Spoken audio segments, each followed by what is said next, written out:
Hello and welcome back everyone, we Weeb Online, and today I'm gonna start a new series, What If Naruto Was Seduced by Evil Hinata Part 1. If you enjoy this video, please give it a big thumbs up, and to watch more videos like this, subscribe to my channel and turn that bell notification on so you never miss an upload. Now wasting no more time, let's begin. 1 month, 2 weeks, and 6 days have passed since Naruto left. Hinata could provide the precise time if you were interested, but it wouldn't be necessary. Heishi watched with interest as Hinata, who had fought her cousin and managed to get a few hits on him, breathed carefully at the Hyuga compound. With two others standing close by, he remarks, Hinata seems to be growing. One appeared to be a much older Heishi, nodding at her with his drooping eyes. The elder sighs, yes, but she won't grow to be the heiress.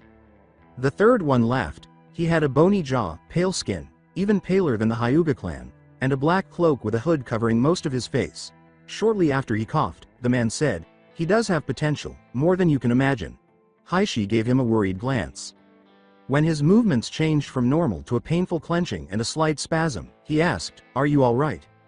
The man looks at Hinata as she stands up and assumes her stance with Neji and says, yeah, spiffy. He wipes his hand on his own cloak. The two charged at one another, dodging and hurling their palms at one another simultaneously, getting faster as they attacked. Although he knew the others missed them, the man observed them and saw some weaknesses that might have been exploited to win. The elder glared at the man and said, so why should we risk the secrets of the Hyuga clan? As Heishi watches his child and his brother's son fight, Hinata with greater heart and Neji with greater skill, he says, Father, I have known this man for many years, he can be trusted. Neji sighed as he watched Hinata take a few blows and stagger off. He was about to tell her to stop, but Hinata lunged forward and took a hit. Neji was startled and staggered back, ready to strike back, but Hinata hit him again before he could deflect her next blow, then slammed his palm into her face, sending her flying backward in agony. As the three men looked slightly surprised, Neji saw what he had done and hurried to check on her. Heishi looked at his father and sighed as the man said, looks like the little bud has begun to blossom. Into what? I don't know. I wish to make her blossom into something worthy. Come on Heishi, you know my program. His father sighs and nods when Heishi tells him, fine, but I'm having an escort to guard her. So when will you take her, my friend? Heishi asks, looking at his daughter with a hint of concern.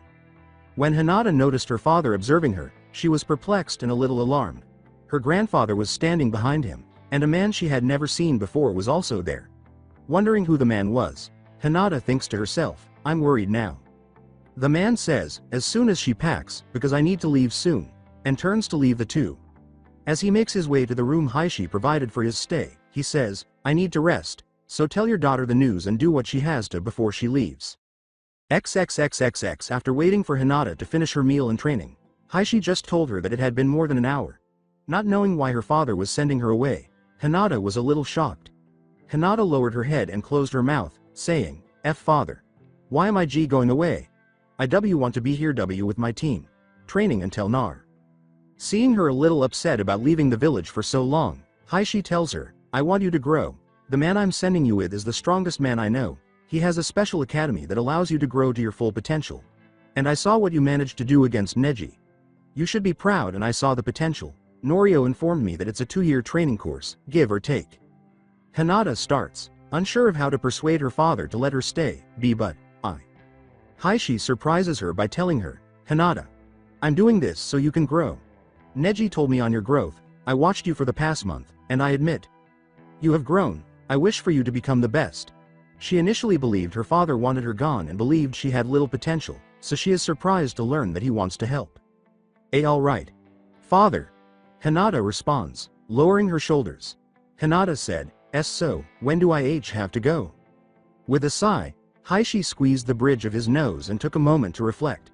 She is informed by Heishi, tomorrow morning. This surprised Hinata a little.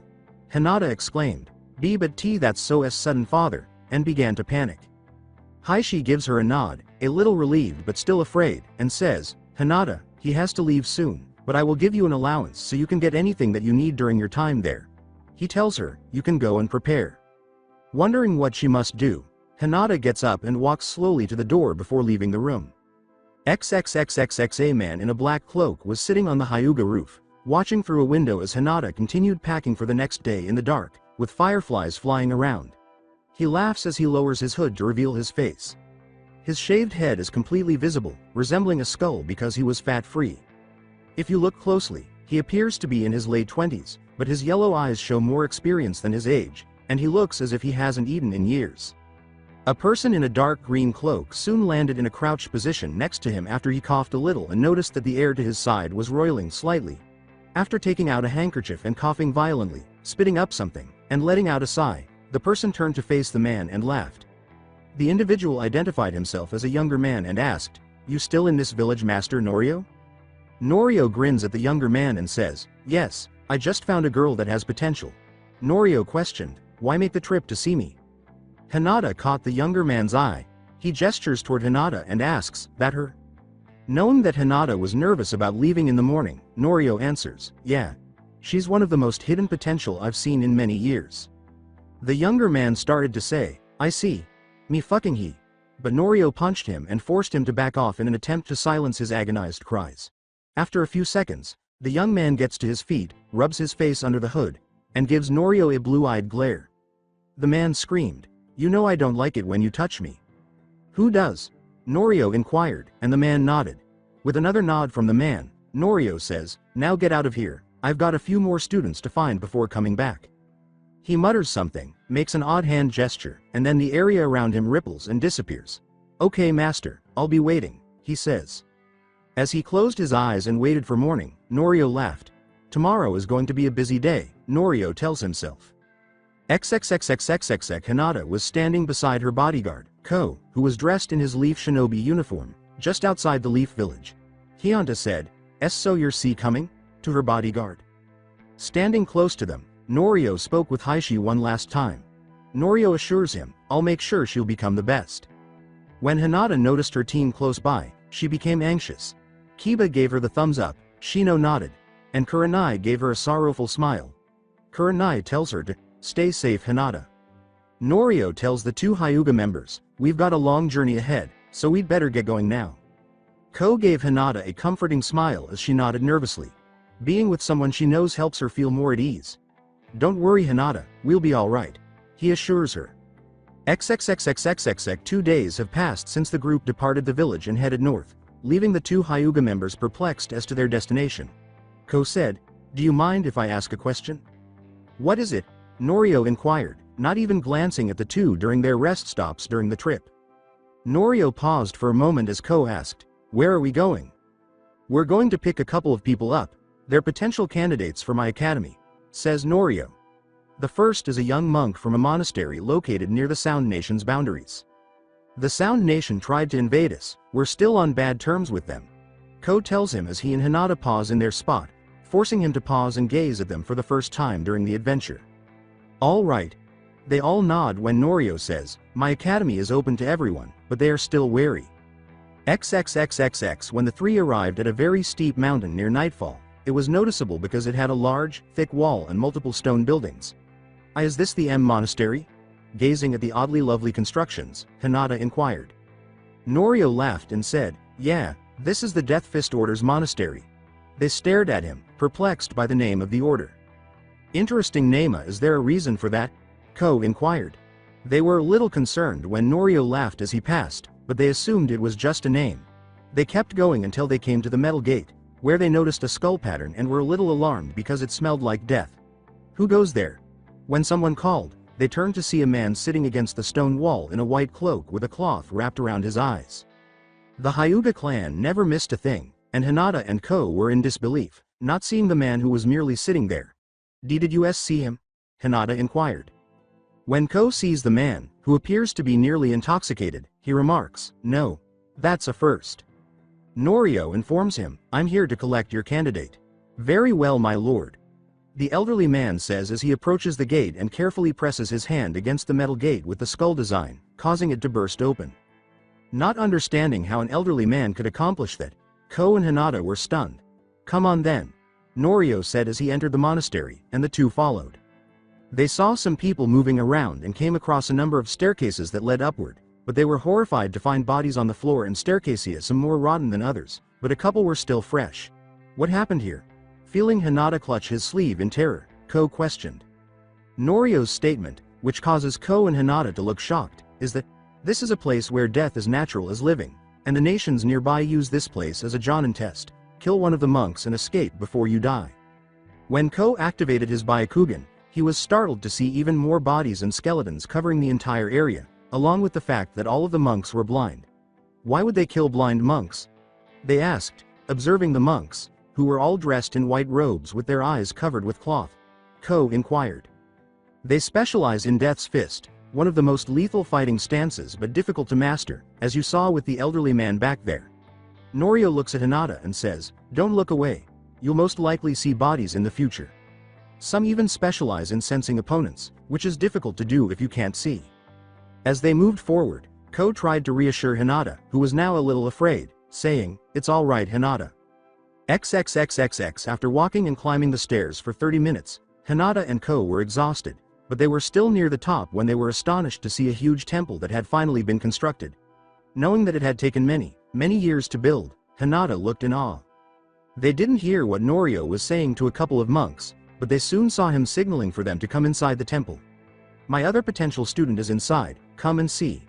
Norio said as they continued inside the temple. A few hundred yards wide, with markings on the wall and a number of people sitting in a circle, praying or meditating, they soon came to a room that caused Hinata and Ko to pause in shock. As they looked closer, they noticed markings on the floor, either in a strange language or in a language they didn't recognize, and in the middle of the room was a small girl. Ko looks perplexed as Norio announces, Eri, Lord Norio has come to collect you. Did you just use the third person to refer to yourself? Ko inquired. They're blind. Norio said, glancing at him and noticing that the girl was already standing close by, even though she was more than 100 yards away. And you're fast. Norio laughed. Lord Norio, I have been waiting for your arrival for so long, Eri responds. Hinata glanced at the girl, who was dressed in a white kimono, had bandaged eyes and limbs, and had blonde hair tied in a loose ponytail. Although she is deemed attractive, it seemed odd to not be able to see her eyes. Hello Eri, you'll be traveling with me and... Norio started. Hinata and Ko are taken aback when the girl says, and the man and girl with special eyes. Looking at the girl, Norio remarks, they said she can sense anything, even special abilities. So, ready to leave? Did he ask? Yes, but don't you want to hang out with your brother here?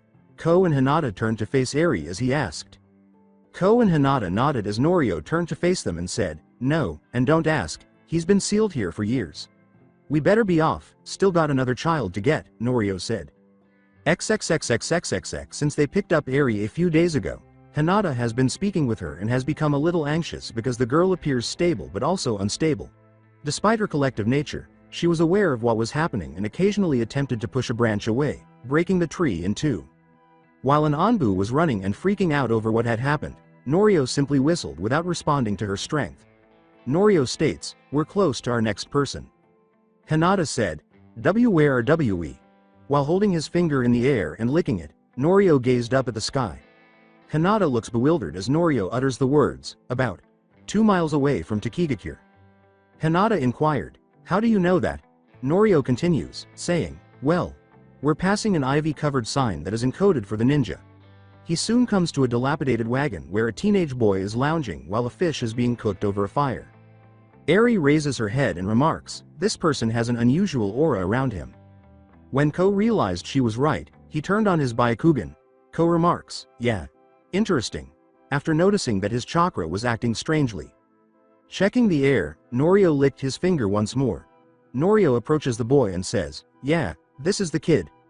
Norio grins and says, hey, I've been searching for you. With a somewhat alarmed expression on his face, the boy sits up and looks at Norio. The boy says, I have a bad feeling. Norio laughed. No, I knew your sensei, he recommended you over an ages ago and I'm taking the offer. The boy laughed. The teenage boy smirks and says, well, not sure when that was, because I went rouge and been on the run for years now. And now I'm going to go to my meal, you lot, just leave or suffer. With a laugh, Norio leaned down to examine the boy and unnerve him. Then, he reached for the fish by the fire. When Norio pulled the fish out of the fire and ignored the flames, the boy became a little alarmed. This fish? Norio asks as he looks at him and throws the fish behind him. Norio's covered shoulder was grabbed by the teenage boy.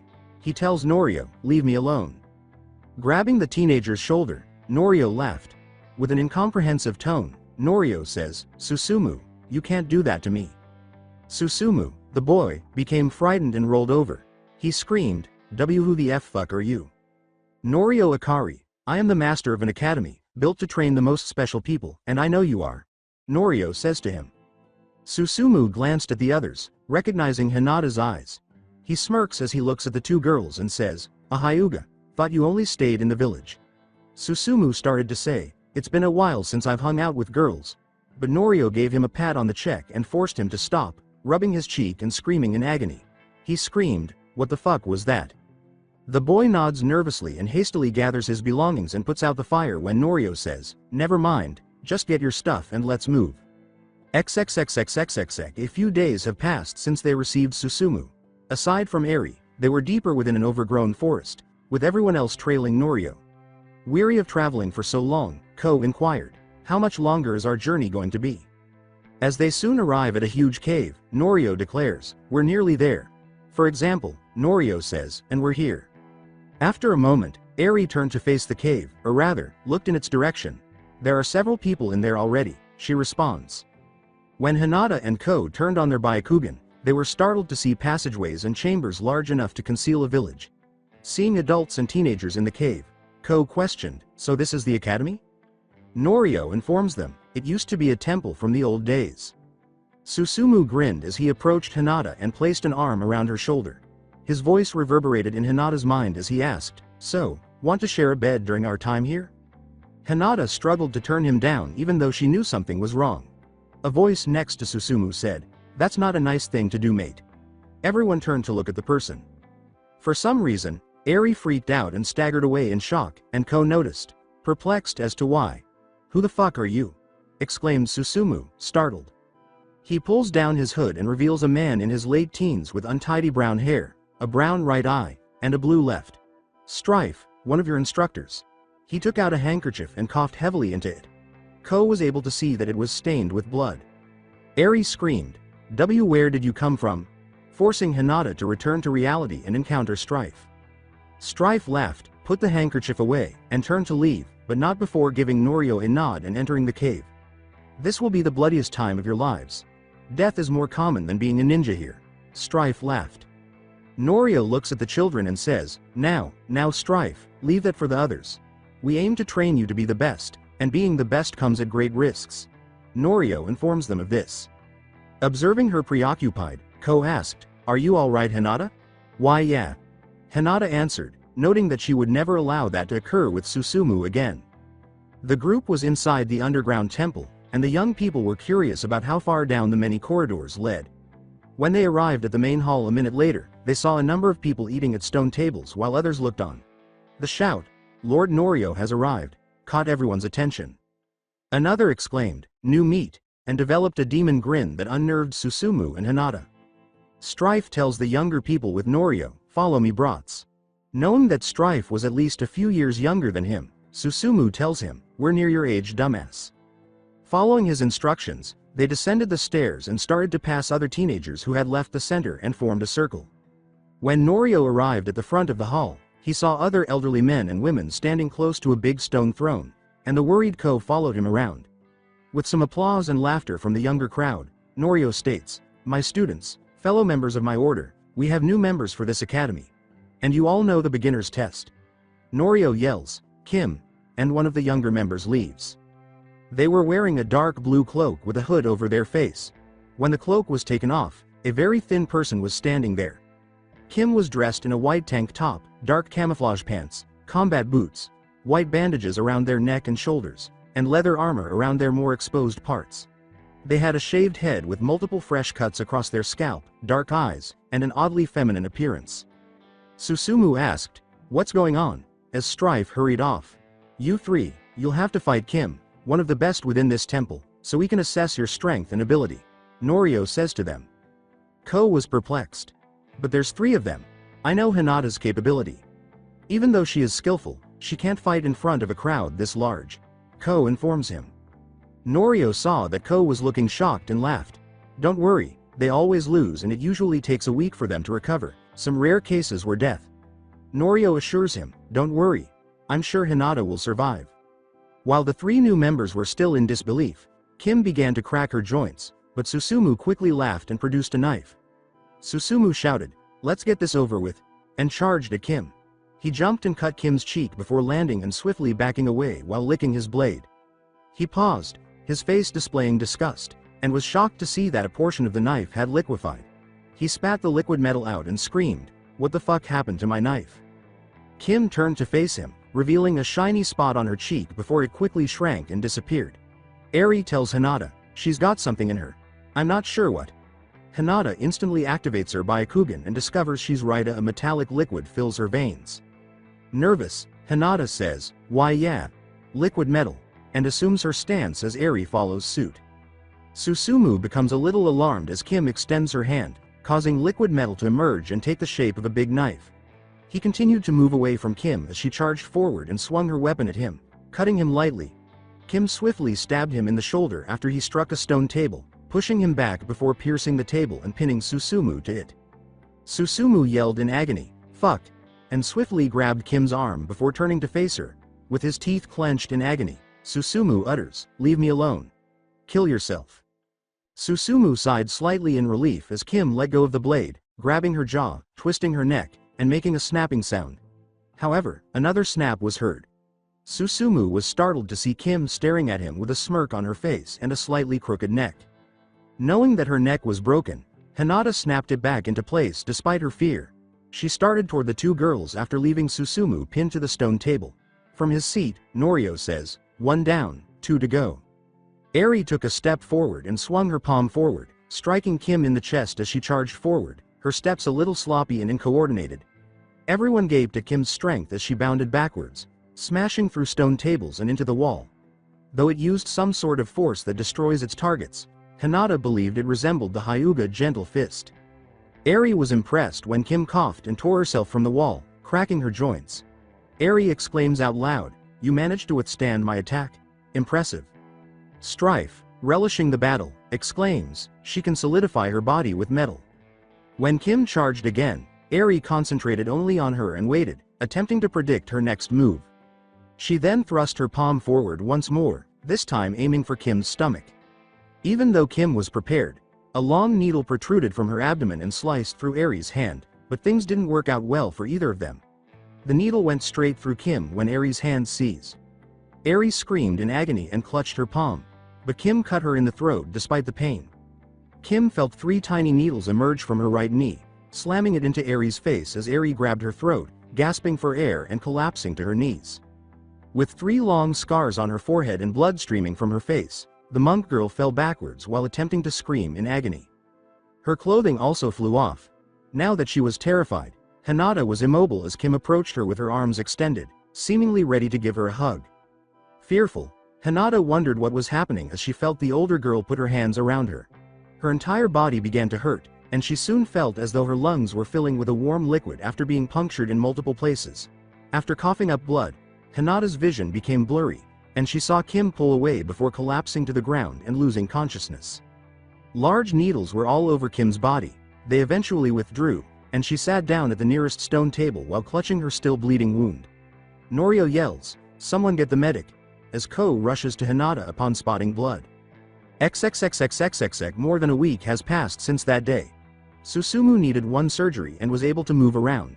Eri was forced to remain in bed due to severe gashes on her skull, and Hinata needed surgery to repair all of her organs. Hinata sent 3 people against someone who didn't seem to know how to die because she was afraid of the academy. Susumu looked at Hinata and Eri and asked, "So, how are you healing up?" They were perplexed because she was meditating in the corner without her clothes on and they hadn't seen her open her eyes. Having kept Susumu at bay the entire time, Hinata turned to face him. According to Hinata, "I'm fine." When someone entered, they noticed Norio, who was dressed in a very shabby, dusty suit and was not wearing a cloak. "Hello, it's been a week, you'll begin your training. And Ko has managed to get a single room for you and will guard you," Norio says to Hinata. She nodded, relieved to have her own space because she had to be alert with Susumu close by. Hinata responds, "Oh okay, thank you." Norio pulls out a small ball and says, "Okay, now. Get out of the beds and meet with your tutor for the first lesson. You'll meet him and the others at the hall." Norio throws the ball and walks away, saying, "Better move, this stuff is like tear gas." The young people began coughing violently, their eyes stinging, and they fled the room as soon as the ball exploded and a white smoke quickly filled the room. After unintentionally bumping into a stone wall, Susumu got up in agony and crawled out of the room, his head slightly bleeding. XXXXX. When the 3 academy students arrived at the main hall, Susumu was suffering from a severe headache, and they noticed a man in the center of the room wearing a blue cloak. In addition to waiting for them and glaring at them, they noticed a number of other students their own age conversing. With a few irritated sighs, the man in the blue cloak says, "Now then, seeing as you're all here then, the test is the same as usual, working in teams to hit me." With a metal mask in his right hand and his cloak over his clothing, Hinata recognized the man as Strife. One of the other students cries, "Can't we do something new? None of us has been able to hit you." Hinata and Susumu look slightly shocked, oblivious to Eri's painful head rub. Susumu, puzzled that they hadn't, questioned, "You can't hit this guy?" An older person says, "Trust me newbie. He's Norio's right hand. Man for a reason." He and Hinata look, a little taken aback to see a fish-like figure with a sealed, ring-shaped container around his neck and a small amount of water dripping from it. Susumu shouts, "Shut up, I'll hit him in less than 1 minute," before lunging forward and aiming for a minor cut with his kunai. Susumu swore and began swinging wildly at Strife, who was quickly dodging the blows because Strife wasn't even looking. Eri lunged forward, aiming for Strife with her palm outstretched, but was perplexed because Strife wasn't attempting to dodge her blow. Knowing that Strife couldn't dodge because he was in midair, Susumu charged forward, intending to kill him this time because he was angry. Strife laughed and disappeared, while Eri was alarmed and Susumu was startled and made a hasty attempt to avoid it. But she touched his shoulder and he flew, hitting a few students and slamming into stone tables. Strife simply disappeared as Eri held her head and freaked out. Hinata was also anxious now and had sharper eyes than usual. Eri kept her eyes closed the entire time, trying to figure out Strife's location but failing, and becoming alarmed because she was unable to follow him.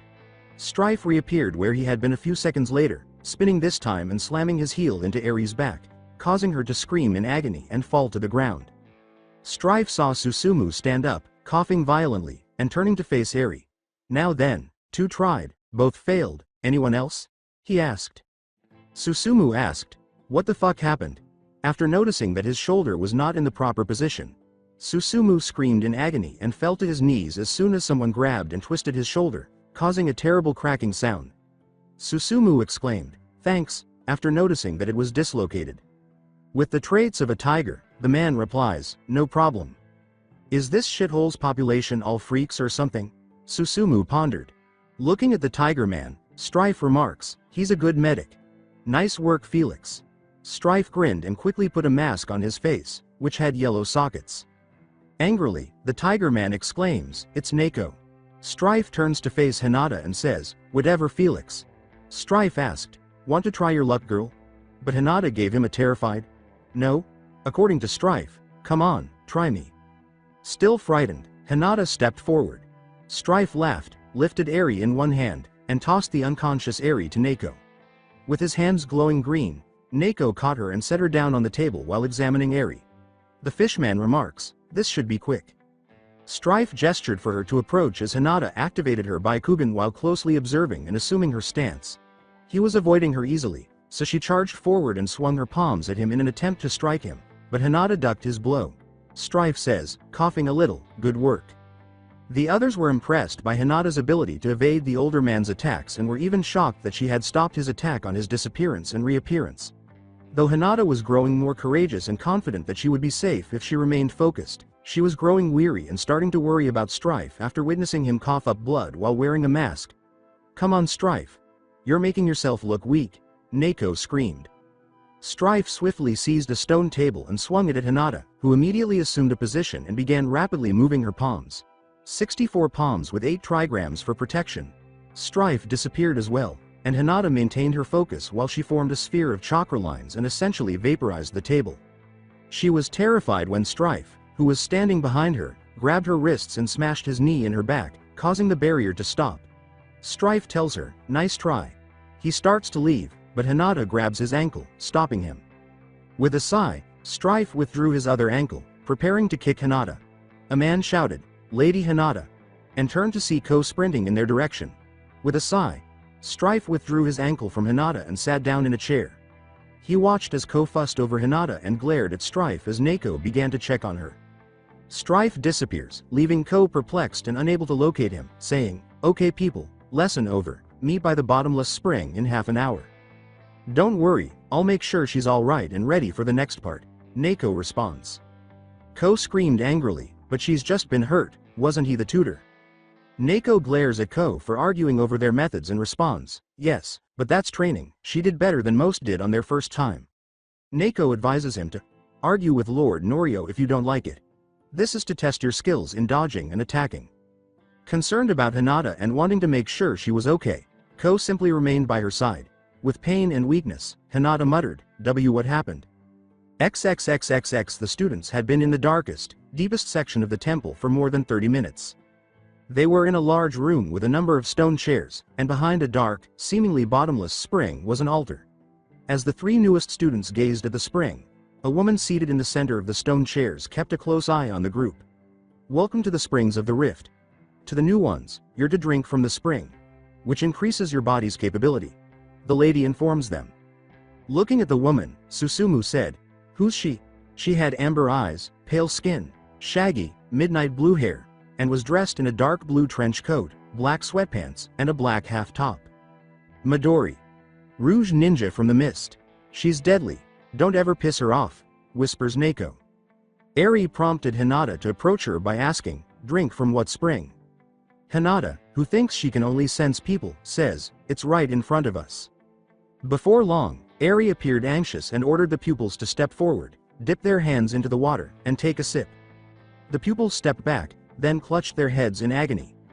As they approached the spring, Hinata and Eri became concerned because they could feel the chakra exploding from the students who drank from it. Despite her fear, Hinata followed the others' lead and drank the water after Eri took a deep breath and reached down. Hinata couldn't figure out what was wrong with the water, which seemed colder than ice. She heard people falling and saw Susumu hitting the ground while yelling in agony. Eri left with a sickly appearance, clutching her stomach in agony before falling to the ground. Her chakra coils began to burn, and Hinata's head began to feel like it was breaking in two. She screamed in agony and went to her knees, but she was too close to the spring and fell in. Midori got up, swore, and hurried over to the pond. Hinata tried to breathe, but her body began to burn intensely, and she felt as though she was freezing to death. She could see nothing but darkness. Hinata felt like she should just die, so she closed her eyes. Then she saw Naruto, who made her feel a little calmer. Her eyes suddenly opened to reveal a dark roof and Midori staring at her. "You're a real pain. Everyone moves away from the spring. You do something that not even I should do. Enter the springs," Midori says to her. Hinata wondered what had happened because she felt exhausted, her joints hurt, and her body felt cold. She also noticed that the other students appeared weak. A voice in her head says, "Now then. Best get some sleep, it'll be a tough day on training tomorrow." Which leaves her a little perplexed. She looks at Midori and wonders if she actually spoke or if she was having hallucinations. XXXXXXX Since Hinata fell into the spring a few months ago, she has been worn out and unable to warm up. She tried everything, including taking a bath in boiling water, but it didn't help. Hinata and her group were being forced to fight most of the time and must learn from their mistakes. Everyone was quickly exhausted by the taijutsu, ninjutsu, and other training methods used by some, but Hinata was growing more resilient and getting along with Eri, while the others remained antagonistic. Hinata shivered and heard fighting as she slowly left her room, thinking it strange that Ko wasn't there when she woke up. Hinata believed it to be the typical occurrence of irate students attempting to murder one another, which typically occurs once a week or so. When Hinata entered the main hall and saw a small group of people kicking and punching a man, she became concerned but quickly realized she shouldn't intervene. The man they were beating up pushed them away after a few seconds and got to his feet, weak, bleeding, and angry. "Ko?" exclaimed Hinata, startled to recognize the man. With his Byakugan charged and active, Ko assumed his gentle fist stance and slammed his palms into the man who appeared to be a fish. Ko screamed in agony as the fishman, who was laughing, grabbed his wrist and made a snapping noise. The fishman knees Ko in the chest and declares, "That kind of attack won't work against my skin Hyuga." Ko collapsed to his knees, exhausted, and turned to face the three assailants: Neko, the fishman, and a young man with his eyes bandaged. Wanting to stop what they were doing to Ko, Hinata rushed forward. The bandaged eyes tilted his head, raised his hand at her, and sent her flying back, destroying a few stone tables in the process. While some of the other students watched, Neko laughed and slammed the back of his hand into Ko's face as Hinata coughed up a little blood. Neko grabs the back of Ko's neck and says, "You should never question Lord Norio's will. He's our savior, he saved us from our lives, and you fight for a little girl that will end up dead." Hinata, still weak from constant training and fighting, asks, "What are you doing?" Neko laughed as he put Ko on his knees and watched the blood trickle from his face as she collapses to her side and begins to crawl in their direction. Standing behind Ko, Neko snatches his jaw and top of his head and smirks as he pulls away in opposite directions, saying, "We're getting rid of useless weight." A sickening snap caused Ko to slowly fall to the ground and hit the floor, immobile as blood poured from close to his head, causing Hinata to pause in shock. The fish man grinned and walked over to her, saying, "Now, it's your turn." Unaware that the world was growing darker around her, Hinata remained there with emotionless eyes before slowly getting to her feet and using her Baikugan. Neko laughed and said, "Wow, girl knows how to stand after your attack rid." The fish man charges, drawing his arm back, and exclaims, "It doesn't matter, I'll kill her in one blow." Standing there with nothing on her mind, Hinata stared at him with emotionless, icy eyes before launching her hand forward and pulling it back. Rid waved his hand to send Fishman flying in a different direction after he was struck by what appeared to be an invisible wall, which sent him flying back even though he was still a few feet away from her. Neko simply stood there in disbelief at what had transpired. Neko said, "The fuck was that?" Hinata sprang forward more quickly than she had ever done before, startling Neko as he leapt back to evade her blow, but an invisible wall struck him as well from the direction her hand shot. Before long, he struck the wall, and Rid did nothing as Hinata stared at him without emotion. The air between them seemed to thicken as Hinata's hand shot forward and Rid followed suit, leaving everyone staring in disbelief and wondering what was happening. When the area between them blows up, Ko's body is also thrown into the air, and they both hit opposing walls before losing consciousness. Norio watched the entire event with interest as the students were shocked by what transpired and the center of the hall was completely destroyed. Since she saw her guardian, Ko, die a little more than a year ago, Hinata has hardly spoken to anyone. When Hinata recovered, Norio told her that he was buried properly and that the 3 people who had attacked her and killed Ko had been dealt with appropriately. Hinata didn't care. She even saw them around the academy, but they avoided her. Eri and Susumu continued to be her friends, checking on her, but she didn't express any feelings. As time went on, they continued to train and became stronger. Some students died, but that seemed to happen as naturally as new students joining. Surprisingly, Hinata was among the students who adjusted to the training the best. Several trainers observed her strength, and Norio showed interest in her. Norio has been attempting to force her to become that at will, but has had some success. Norio has even observed that when she is pushed past her normal limits, she loses herself and has almost killed other students and even a few trainers. Norio had been waiting for a few minutes outside the temple, coughing in agony, when he heard footsteps approaching the entrance. He turns to see a woman and 3 teenagers approaching him. "Midori, I'm glad that you brought the students," Norio responds.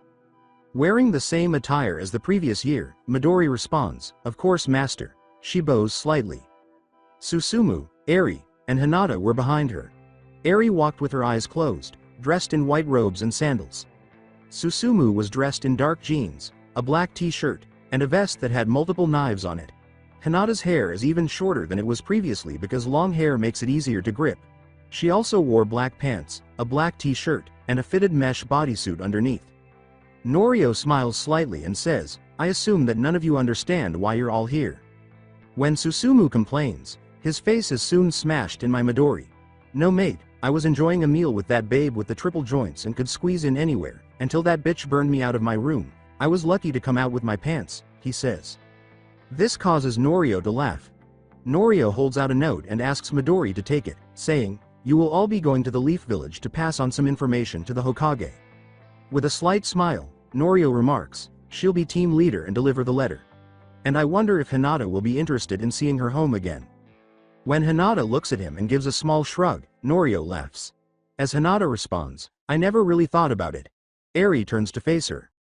Eri reflects on her home and the people she knew when she says, "I would have thought that you'd have enjoyed going back to visit your home. I even think on my home." Hinata recollects her father and her former teammates, wondering how powerful they have become, and says, "It doesn't matter." She also questions whether she wants to return. Hinata responds, "I'll do anything as you wish." Susumu smirks at the idea and approaches her, but Hinata warns him not to approach her by releasing a lot of chakra, so he moves away. Susumu smirks and says, always worth a shot. Midori looks at the three pupils and says, we better get moving then. If any of you die, I honestly don't care. Midori says as she begins to walk, and the other students stare at her. Hinata just stares at her, and a couple of them are perplexed. Susumu cracks his knees and asks, well then, shall we move then? He then starts to walk towards Midori and follows her as Hinata and Eri wait for a short while before following the two into the forest. Leaning against the stone wall, Norio lets out a sigh. As Norio sighs once more, a voice asks, so master, why did you send them away? And then coughs. Norio looks at Strife and remarks, Strife, a person doesn't know how strong they become unless they can see it from their past self. Seeing her progress against her former comrades will prove that she's grown. Norio says to him, and it's to see if they are loyal enough for the next mission. If they run, they die. Strife asks bewilderedly, why would they run? But he smirked when he saw the note. Strife asks, what did you do? With a laugh that now sounds confused. The young man nods in agreement as Norio says, I know what you're thinking, and no matter what I say, you'll do it. The surrounding area erupts and disappears. XXXXXXX. Just over 5 days have passed, and the four were still a few minutes away from the main gates of the Hidden Leaf Village. Susumu looks at the gates from a distance and yawns. How much fucking longer is it going to take? I mean, I saw the damn gates a half an hour ago. Susumu whines. Eri nods as Hinata tells him, 7.5 minutes. Susumu nods enthusiastically as Midori tells them, right people, we'll arrive soon and we'll be making our way to the Hokage's office, and after that, you lot can relax and eat while I perform other duties. Hinata and Eri appear unconcerned. XXXXX. One of the guards is completely absorbed in a crossword puzzle as the group arrives at the gates and stops at the front desk. A few minutes later, a second guard emerges, zips up his pants, and observes the individuals and his colleague. The man grumbles, I'm sorry, Mizu. I told you to take care of my post. Mizu says, I sat at your post, I can't do your job, and turns to leave. The man gives them a look. I'm sorry, so what's your purpose here? He inquires. Midori tells him, I'm here to talk to the Hokage under important business. Midori looks and counts 5, 4 chunin, and 1 anbu as the man nods and signals to the hidden ninja who leap down. With a nod as they begin to move, the anbu tells her, we'll escort you there. When the desk guard spots Hinata, he tilts his head bewildered. A Hyuga. What's happening? He ponders. XXXXX. When the group finally arrives at the Hokage's office, Susumu looks around, grinning whenever he sees a woman, while Hinata doesn't seem to look around because she still knows all the ins and outs. The anbu knocks on the door, and a terrified rustle comes from the other side, leaving everyone staring in disbelief. Enter. A woman's voice says. When the group enters, they see Tsunade sitting at her desk, smiling a little, and then she notices something on it, grabs it, and hides it. Hinata notices that it's a cork from a sake bottle, and Midori and the anbu both sigh inwardly and say, Lady Tsunade, this woman claims to have important business with you. After giving them a somewhat perplexed look, Tsunade searches her desk and eventually takes out a letter. Are you a shimumi? Do you mind? She asks. Midori tells her, no. Tsunade examines some more. Midori. Tsunade then asks, gaining a nod from her. Tsunade then looks at the teenagers and spots Hinata, making her eyes widen in shock, seeing Hinata's dark aura and seemingly different eyes, devoid of all kindness and happiness. You have a message for me? Tsunade asks, turning away from Hinata to face Midori. Eri focuses her sensing around the room, sensing a few more powerful shinobi around the room, hidden, but the woman before them was giving a powerful aura of chakra with a hint of sake. Midori searches through her bag while Susumu smirks wildly, looking at the Hokage's breasts and wishing he could stick his head between them and act like a third breast in the middle. He was about to walk forward and shake her hand to introduce himself, but Hinata grabs his shoulder and squeezes it, cracking his shoulder and forcing him to grit his teeth and move away. Soon after discovering the note, Midori approaches Tsunade and hands it to her. Tsunade accepts it, opens it, reads it quickly, and raises an eyebrow and displays astonishment. Thank you. I would like to ask. Midori alone for the time being. Hinata, would you like to go around the village with your friends and perhaps see your old friends again? Tsunade inquires. Hinata says, not particularly. Tsunade is a little taken aback. Hinata nods and leaves with her 2 teammates after Tsunade gives the order, "Alright then. Get out." The other shinobi disappears to give the 2 of them privacy. "Alright then. Midori, where did you get this information?" Tsunade asks. A little annoyed by the details in the letter, Tsunade asks her. "We even know this village's dark history." Midori tells Tsunade, who nods slightly. "We have our ways. You're interested in following the Akatsuki, Orochimaru, and Rouge members of the Leaf. We have divisions that follow any information worth having." "What do you want?" Tsunade inquires. With a slight smirk, Midori tells her, "Equipment, funds and time." XXXXX, a little bored. Hinata spins a coin in her fingers as she strolls down the street. "So this is where you grew up?" Susumu asks, surveying the area and concluding that it isn't particularly noteworthy because a massive tree that was more than a few miles high had completely engulfed his old village. With a nod from Eri, Hinata tells them, "Yes. Although I spent the first half of my life within the Hyuga compound." Eri tells her, "I can understand. I spent over 2/3 of my life at the temple." But Hinata hardly pays attention. Not realizing that they are walking along a wall that Hinata knows very well and that she stops at the front gates, Susumu says, "I can't imagine doing that. Staying in one place for so long, at the academy that Norio has, I'm tempted to run away. Being stuck in one place creeps me out." Susumu looks at the location and gets a chill. "Damn. I've seen more cheer in a graveyard," Susumu remarks. Eri says, "You obviously haven't seen my home's graveyards." Susumu gives him a strange look. The group is overshadowed by a guard who approaches them and says, "You're on private property of the Hyuga clan. I'm going to have to ask you to leave." Hinata then approaches and turns to face him. He looks closely and realizes it was Hinata when Hinata tells him, "I am Hinata Hyuga. I belong in this estate and these are my guests." He opens the door and the 3 enter, saying, "My apologies. I didn't recognize you, Lady Hinata." The servants bow in respect when they see Hinata, and word quickly spreads that she has returned. Susumu looks around, still feeling uneasy because the whole place seems too neutral and unimaginative. All the flowers were alienated, as well as the trees, the water, and he could swear that the grass was the same. Hinata didn't seem bothered because she is accustomed to this and knows that nothing has changed at all, so it's easy to follow. When Heishi Hyuga hears the news a minute later, he becomes a little confused, knowing that her training should continue for a few years, and he begins to move. He soon sees Hinata sitting by a fountain, watching the water run, while a girl in white is meditating on the grass and a teenager is moving picture frames and other items around the halls and into a room. Heishi approaches her with a slight smile. "Hinata. Welcome home." He seems a little relieved that his daughter is okay and present, but he is also a little interested in why she is here. Hinata gives him a look and nods before saying, "Father. What brought you here so early after Norio's training?" He questions her, uneasy about her appearance, which startles him because it's a proper Hyuga look rather than the one she had before she left. As though trying to recall the reason, Hinata remains silent for a few seconds before telling him, "We had to send a message to the Hokage. We had time to spare and I decided to come here." Susumu looks around a bit more and notices that everyone in the estate looks a lot like a clone of themselves. Susumu quickly puts a small statue in his pocket, which already contains a few things that no one has caught him stealing. Heishi tells her, "Well, you are always welcome here, Hinata. This is your home after all." Hinata simply nods while staring at the water, where her chakra somehow causes it to ripple, growing bored already. Heishi then realizes that something or someone is missing. "Where is your guardian Ko?" "I thought he was close to Hinata's side, but he wasn't," Heishi asks.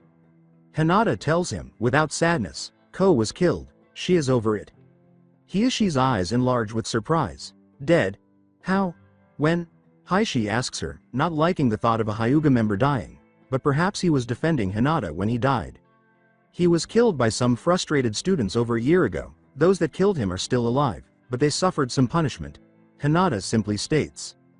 At this point, Heishi was experiencing a range of emotions, including anger that Norio had not told him about what had happened, worry for Hinata because Ko had been her guardian for the majority of her life, sadness that a Hyuga had fallen to students, and uncertainty about whether sending Hinata with Norio was the right decision. "How could this happen?" Heishi started. "Ko was one of the best in the Hyuga clan, and I'm terribly sorry for having put you through that. I know you were very attached with Ko." However, Hinata appeared emotionless, which further perplexed him. Hinata says, "It doesn't matter." Eri, who is already tired of this place, notices this and gets up to follow, throwing a pebble at Susumu to get his attention and hurrying along. After walking around the estate slowly, they leave the building and head down the street, away from the Hyuga clan.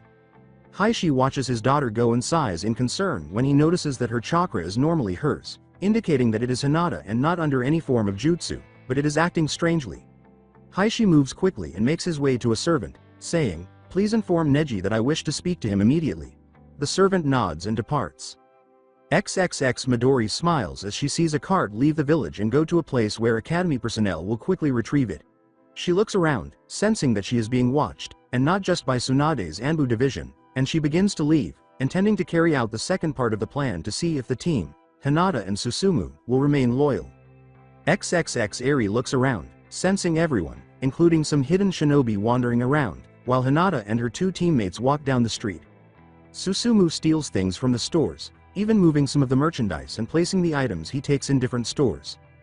Hinata keeps staring at him, perplexed because he did that when they first moved into the Norio's academy, but he stopped once everything he touched was moved. As he rushes to the next store, Eri sees him doing something too and approaches him, asking, "What are you doing?" Eri queries the odd man. "I don't like being in places with lots of people." Susumu twitches his eyebrows slightly and says, "I like making things irregular because it's too regular here and I'm in new places with this many people." "Unusual? I wonder," Eri says, ignoring him, but then she feels three beings with ninja chakra rush toward Tama or, more accurately, Hinata. "Holy shit. Hinata. I barely recognized you," a man's voice can be heard. "Something tells me that guy knows her. Not sure about the guy covered up though." Susumu remarks, looking closely but unable to see his face, as he and Eri turn to face the chaos and notice a teenage boy with fang marks on his cheeks and a big white dog next to him, smiling wildly and talking at Hinata. Though Hinata doesn't really listen to what the man is saying, she recognizes them as her old teammates and overhears Kiba remarking that he could barely recognize her scent. "It's a pleasure to see you once again, Hinata." Shino nods in her direction. With a voice devoid of emotion, Hinata responds, "It's been a while, Shino." Kiba, Akamaru. Susumu and Eri approach and attract Hinata's former teammates' attention. "Hello, this is Susumu." Kiba and Shino raise an eyebrow, perplexed because they would have expected her to be emotional and not take away from the moment. In fact, she would take away from the third Hokage's funeral. Susumu smirks and says, "I'm Hinata's lover." Hinata makes a strange face and flicks his forehead, causing his left eye to shoot to the right while his right eye stays forward and falls backwards. When Naruto says something dumb, Kiba and Akamaru appear shocked that Hinata just knocked a guy out in a Sakura fashion, while Shino was still a little difficult to read but appeared surprised. Since Susumu will lose all body control, Eri doesn't respond. "I'm sorry about him. My name is Eri," Eri tells them. When Hinata's old teammates return to the present, Kiba waves and Shino nods. Kiba introduces himself and strokes his big dog beside him, saying, "I'm Kiba Inuzuka, and this is Akamaru." Eri smiles as Shino tells her, "And I am Shino Aburame." "Who are you in connection with Hinata?" Then, sensing something odd about Shino, Eri asks them with a slight smile, but she chooses to ignore it. Kiba grins and tells her, "We're Hinata's teammates." "Is that correct?" "Well, not sure how to tell you this, but Susumu and I are Hinata's teammates now," Eri inquires with a hint of curiosity. "Oh, you mean from the school Hinata's father told us about?" asks Kiba, tilting his head in perplexity. Kiba queries her. Eri nods and shrugs, telling them, "Yes, we do jobs together and we fight each other." Kiba looks at the unconscious Susumu and says, "Well, I'm sure we'll get along well. But that guy is. Well, I don't like him." Kiba and Shino are a little perplexed because Hinata seems more rude than ever as she says, "Neither does the rest of school," and turns to leave. He coughed up blood and felt his arm dislocate as Kiba started, "Hey Hinata," but she spun around when he grabbed her shoulder, grabbed his wrist, and pulled him around before kicking her heel into his side. Before picking Susumu up, Eri tells him, "Her body's been trained to react without thinking. I don't think you're her friends at the time. Because I'm not hers anymore." Eri sighs, rubbing her neck in mild concern. Kiba soon lies on the ground, screaming in pain and shock, while Shino is in complete shock at what Hinata just did. Eri then jogs after Hinata. Shino worries a lot about Hinata, but he is now more concerned about Kiba. Akamaru worries and complains at his master's cries, barking for assistance before Shino goes to assist him. XXX. A man sits on the roofs and laughs a little as he watches Hinata go with Eri and Susumu. Well, I'm nearly 100% sure that she's loyal, he says, pointing to a man with brown hair and a blue left eye, indicating that Strife is the one. He rubs his hair a little and looks around, laughing a little as he coughs a little and wipes some blood from his mouth. He looks at his left hand, which is holding a silver mask. Wearing a blue t-shirt and black jeans, he walks along, scanning the area as if he's looking for something interesting. He laughs and throws the cloak and mask away, which disappears in a bluish rift, before he jumps down and lands on the ground without anyone noticing because everyone was staring at Shino snap Kiba's arm back. XXXXX. In less than an hour, Hinata's arrival and the injured Kiba were reported to Team 10 and Sakura, but they were unsure because it was all in Chinese whispers. 1 minute, Hinata dislocated Kiba's arm, flirted with him, and knocked him out. Her companion and her other teammate then took a toll on him. When they eventually find her at the park with the aforementioned friends, Sakura and Ino begin chatting excitedly with her because she has been gone for a year, but they do believe that she has become a female Sasuke, as she wears dark colors and ignores them just as he did. Shikamaru and Choji were more reserved and simply greeted her while observing the white-clad girl and a man who is attempting to focus on his finger while his eye seems to wander. Sakura looks at the two with Hinata and asks. Eri responds, grinning a little because they seem like decent people, I'm Eri and this is Susumu. As they watch Susumu attempt to maintain his finger focus, Ino and Sakura appear perplexed. I think Susumu's a little slow, Ino murmurs. As soon as Susumu sees Ino, he gets up and says, who are you calling? Hey there, Susumu. He smiles and holds out his hand to Ino, smirking slightly but not quite returning to his normal expression. And your name is? He asks, turning back to Ino after glancing at his hand. Since it's polite, Ino sighs and reaches for his. Ino Yamanaka, she says, taking his hand before her eyes go somewhat blank. Are you looking for something to blow and want to blow this place? Susumu asks, and Ino nods in agreement. Sakura, on the other hand, had her mouth open in shock and stared at Ino in disbelief as Shikamaru and Choji began choking on air due to what they heard and saw, and they looked at each other, wondering if the other had heard the same thing. Susumu shivers when a hand is placed on his shoulder and a voice says, you know that's very mean, Susumu. When an older teen suddenly appears, the three of them look on in disbelief and leap away, wondering where he came from. Not wanting to get into trouble again, Susumu lets go of the hand and keeps them up. I thought you were back at the temple Strife. Susumu says nervously, realizing that trying to control the man would be futile because he comes and goes as he pleases. When Sakura and Ino approached his chest, Strife stiffens his cough and looks at them. He waves his hand in front of Ino and snaps his fingers, causing her to snap back to reality and jump back when she sees Strife. Where the hell did you come from? She shouts. Strife smirks and says, from the heavens, same as you two beautiful angels. He then lowers himself and pushes Strife away. When Ino and Sakura notice that he is tall and attractive, they both blush and say, thanks, at the same time. Eri appears to be trying not to panic as Shikamaru and Choji quickly notice Hinata staring at the newcomer in confusion. What are you doing here, Strife? Hinata asks, observing him and thinking it strange that he is not wearing his mask or cloak. Why, you recognize him? Sakura and Ino ask at the same time once more, observing her and thinking she's fortunate to know a tall, attractive man. Strife smirks at the two and says, I'm her sensei in one of her classes. How old are you two? He queries them.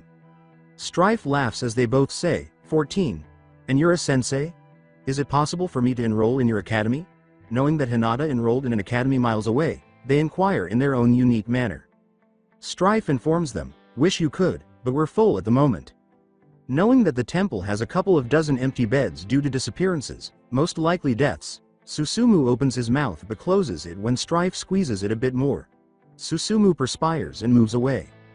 A few seconds later, Neji, Tenten, and Lee arrive, and they find Hinata at a park with the others. He moves through the group and stops close to Hinata, attracting her attention. The group quickly notices this and turns to face them. Lady Hinata, it's good to see that you're alright, and I apologize, but the elders wish to see your progress in the past year. Neji tells her, not particularly bothered by the altercation, believing she deserves a little respite after making such a long journey. After saying, very well, let's get this over with, Hinata gets up and leaves. Tenten and Lee were a little taken aback because they remembered how frightened and uneasy Hinata had been the last time Neji told her about a match. Neji cocked his head slightly before following, expecting a different reaction, but Heishi did tell him about her strange behavior.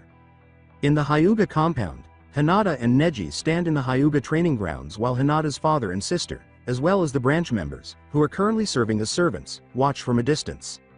Who do you think will win? The majority of Konoha 11 are on a tall building close to the Hyuga compound, some holding binoculars and one or two holding a signboard.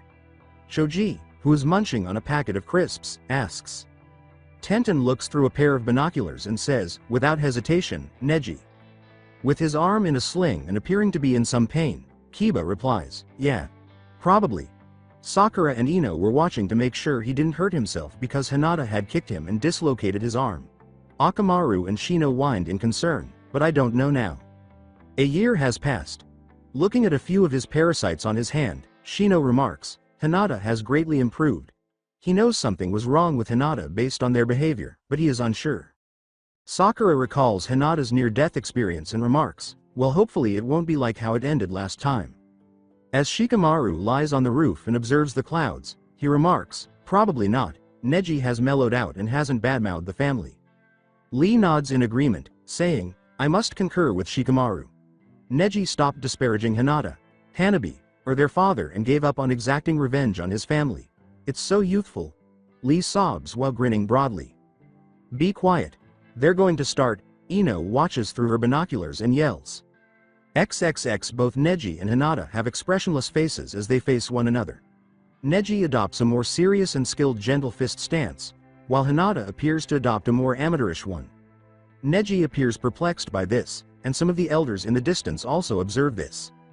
Neji and Hinata observe one another for a minute, but it seems like a day.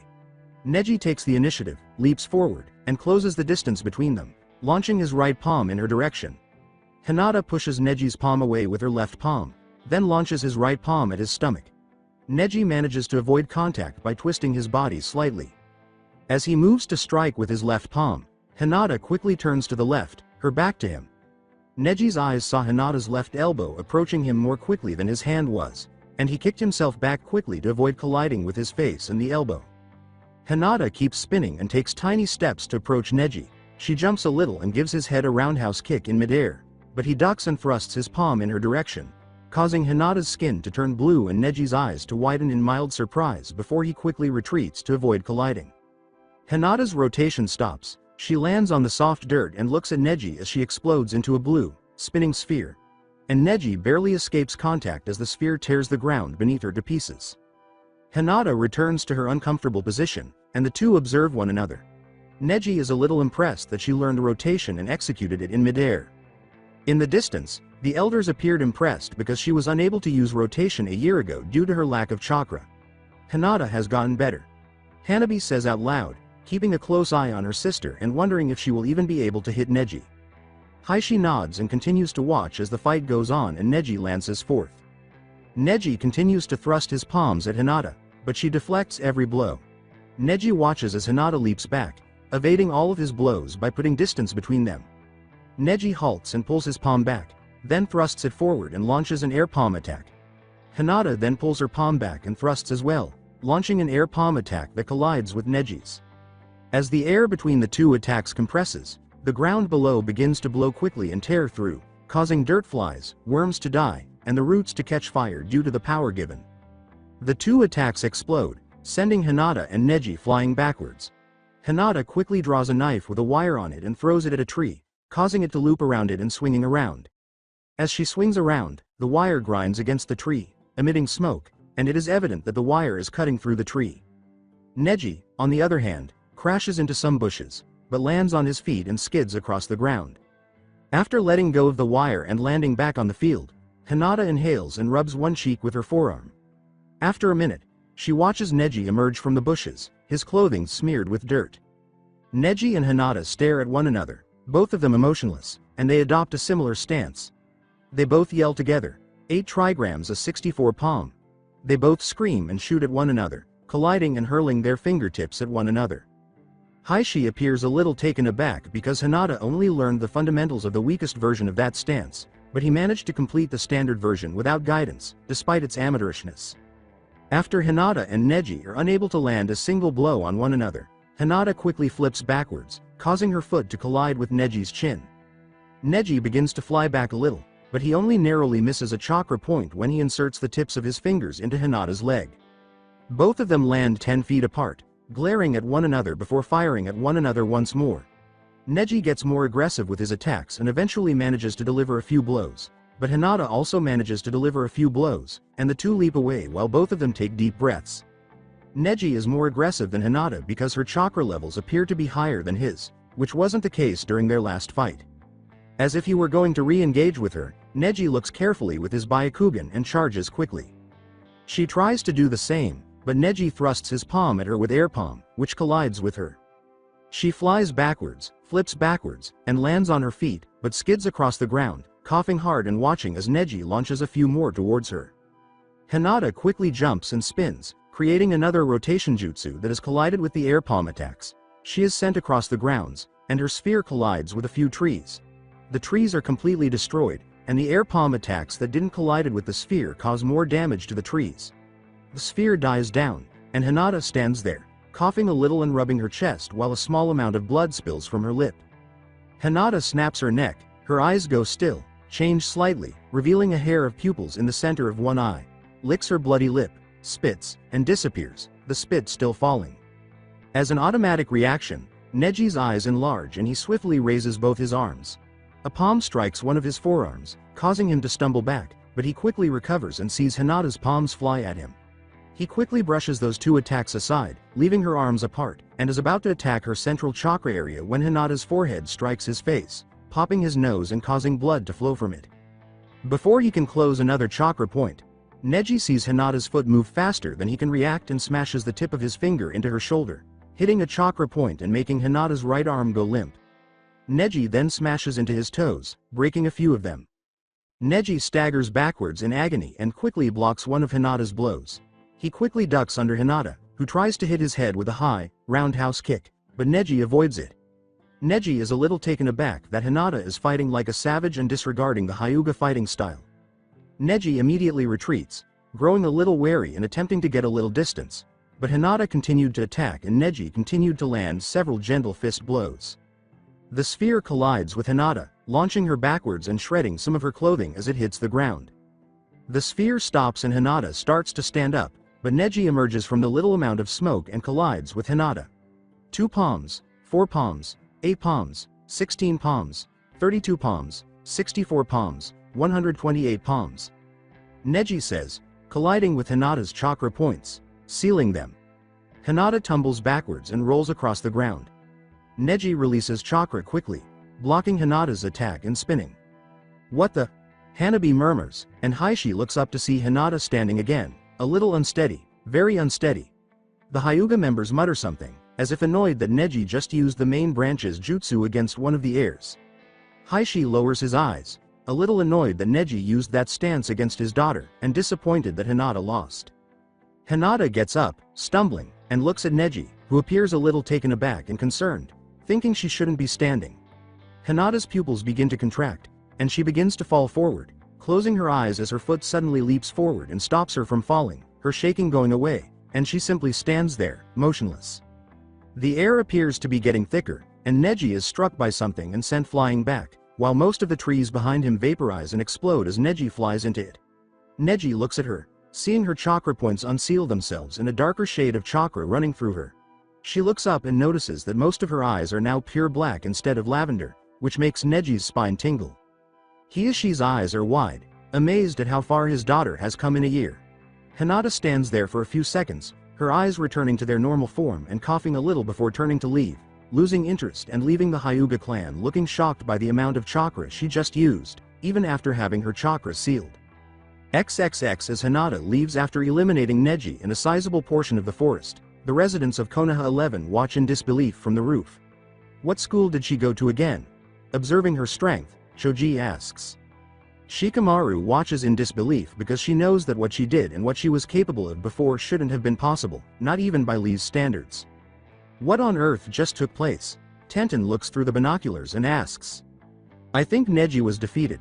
Why do you ask? As his parasites shudder in terror at the sense of chakra emanating from Hinata. Shino tells them, because the amount of chakra we felt from the attack was even higher than Neji, and the destructive power would have disabled him, even momentarily. Tenten and Lee are staring in shock, wondering how Hinata accomplished what she did in such a short period of time, while Ino and Sakura are amazed by the power display she displayed and thought they would be more capable than Hinata for a long time. XXX As Hinata enters the street, she notices Susumu and Eri waiting close by. You did well. Not many are capable of blackout the first few years of training, she says, observing Susumu tinkering with some stolen goods while Eri seems to be meditating. Though there are rumors that the Academy's tutors lost their conscious minds long ago and now only work on the blackout, Hinata nods, recalling that blackout is a power to those who drink from the water of the rift. Those who experience blackout are said to lose their conscious minds and their power increases tenfold. As he searches his pockets for the items he has stolen, Susumu remarks, "We best return to Midori."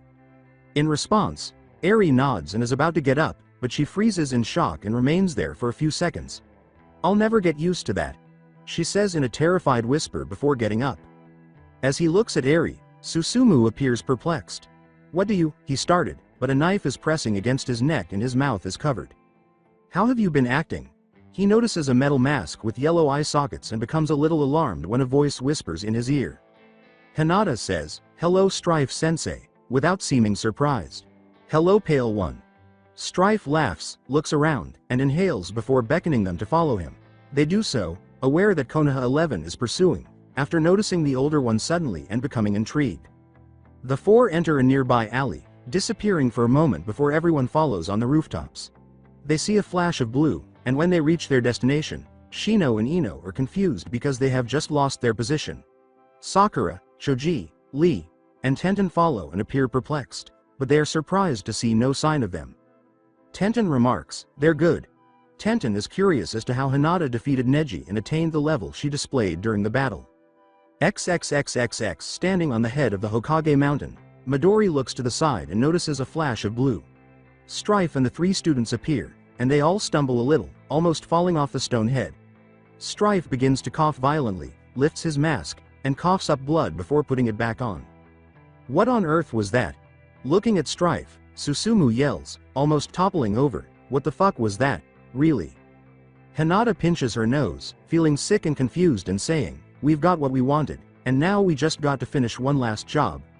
Eri is trembling a lot and slowly putting herself down and lying on the ground, feeling sick. Slowly climbing back to the top, Susumu smirks as he looks around and notices the village below. Quite a view. "What position?" Getting over her nausea, Hinata asks, staring at Eri with no sympathy because she has lost her sense of direction. As she looks at Strife, Midori tells them, "Simple. Someone in this village wants to know what Strife is." Susumu and Hinata turn to face Strife. "Anything but a total cunt?" Susumu asks bewilderedly. After almost pushing Susumu off the cliff with a kick, Strife tells him, "No, I am part of a dead clan." "And?" Susumu asks, getting irritated and kicks a loose rock at him. The rock narrowly misses Strife and he simply kicks a rock at him and hits. "Fuck you Strife." Smirking beneath his mask, Strife tells him, "You just saw me use my Keke Genkai." "Indeed, teleportation?" Susumu looks down at the village and asks. With a laugh, Strife turns to face Susumu. "No, it's similar, but no." Strife cracks his knuckles and says, "We're going to hit a leaf organization called Root." A little perplexed, having never heard of this group, Hinata turns to face him. "You fucking kidding me?" Susumu asks in a frustrated tone. "What?" With a tone of mild interest, Midori asks. "Those jerks made several attempts to kidnap me. I detest being in one place because of them." Susumu tells them, "Fucking jackasses." "All right, where the fuck are they?" Susumu inquires, appearing agitated. Strife laughs and looks at him, saying, "We're already being watched by them already." Strife leaps quickly as the shadows begin to shoot in their direction, and Susumu and Hinata dodge the shadow by diving off the cliff and avoiding it, while Hinata continues to skid across the Hokage heads. Midori swiftly draws two katanas, and they are engulfed in flames and lava. She spins around and swipes her katanas in the air, causing a blade of flames to shoot out and cut across the round, temporarily stopping the shadows. When Eri still hasn't moved, Midori screams in frustration, dives at her, and kicks her, sending her flying, skidding across the third Hokage's head, and almost sliding off. Midori is caught, and her flaming katanas go out as she mutters curses. As the shadows tear from the ground and fly in the direction of the other's shadows, Susumu quickly escapes as he falls to the ground, Hinata stays upright and avoids all shadows. Eri is soon caught, and the shadows press down on Strife, who smirks and flashes blue before disappearing. A short while later, the shadows instantly disappear and there are a few explosions in the nearby woods. XXX. Now that Strife is avoiding being thrown a number of kunai and shuriken, he quickly lowers himself, grabs something from the smoky ground, and swings around, causing half a body to swing around and collide with something.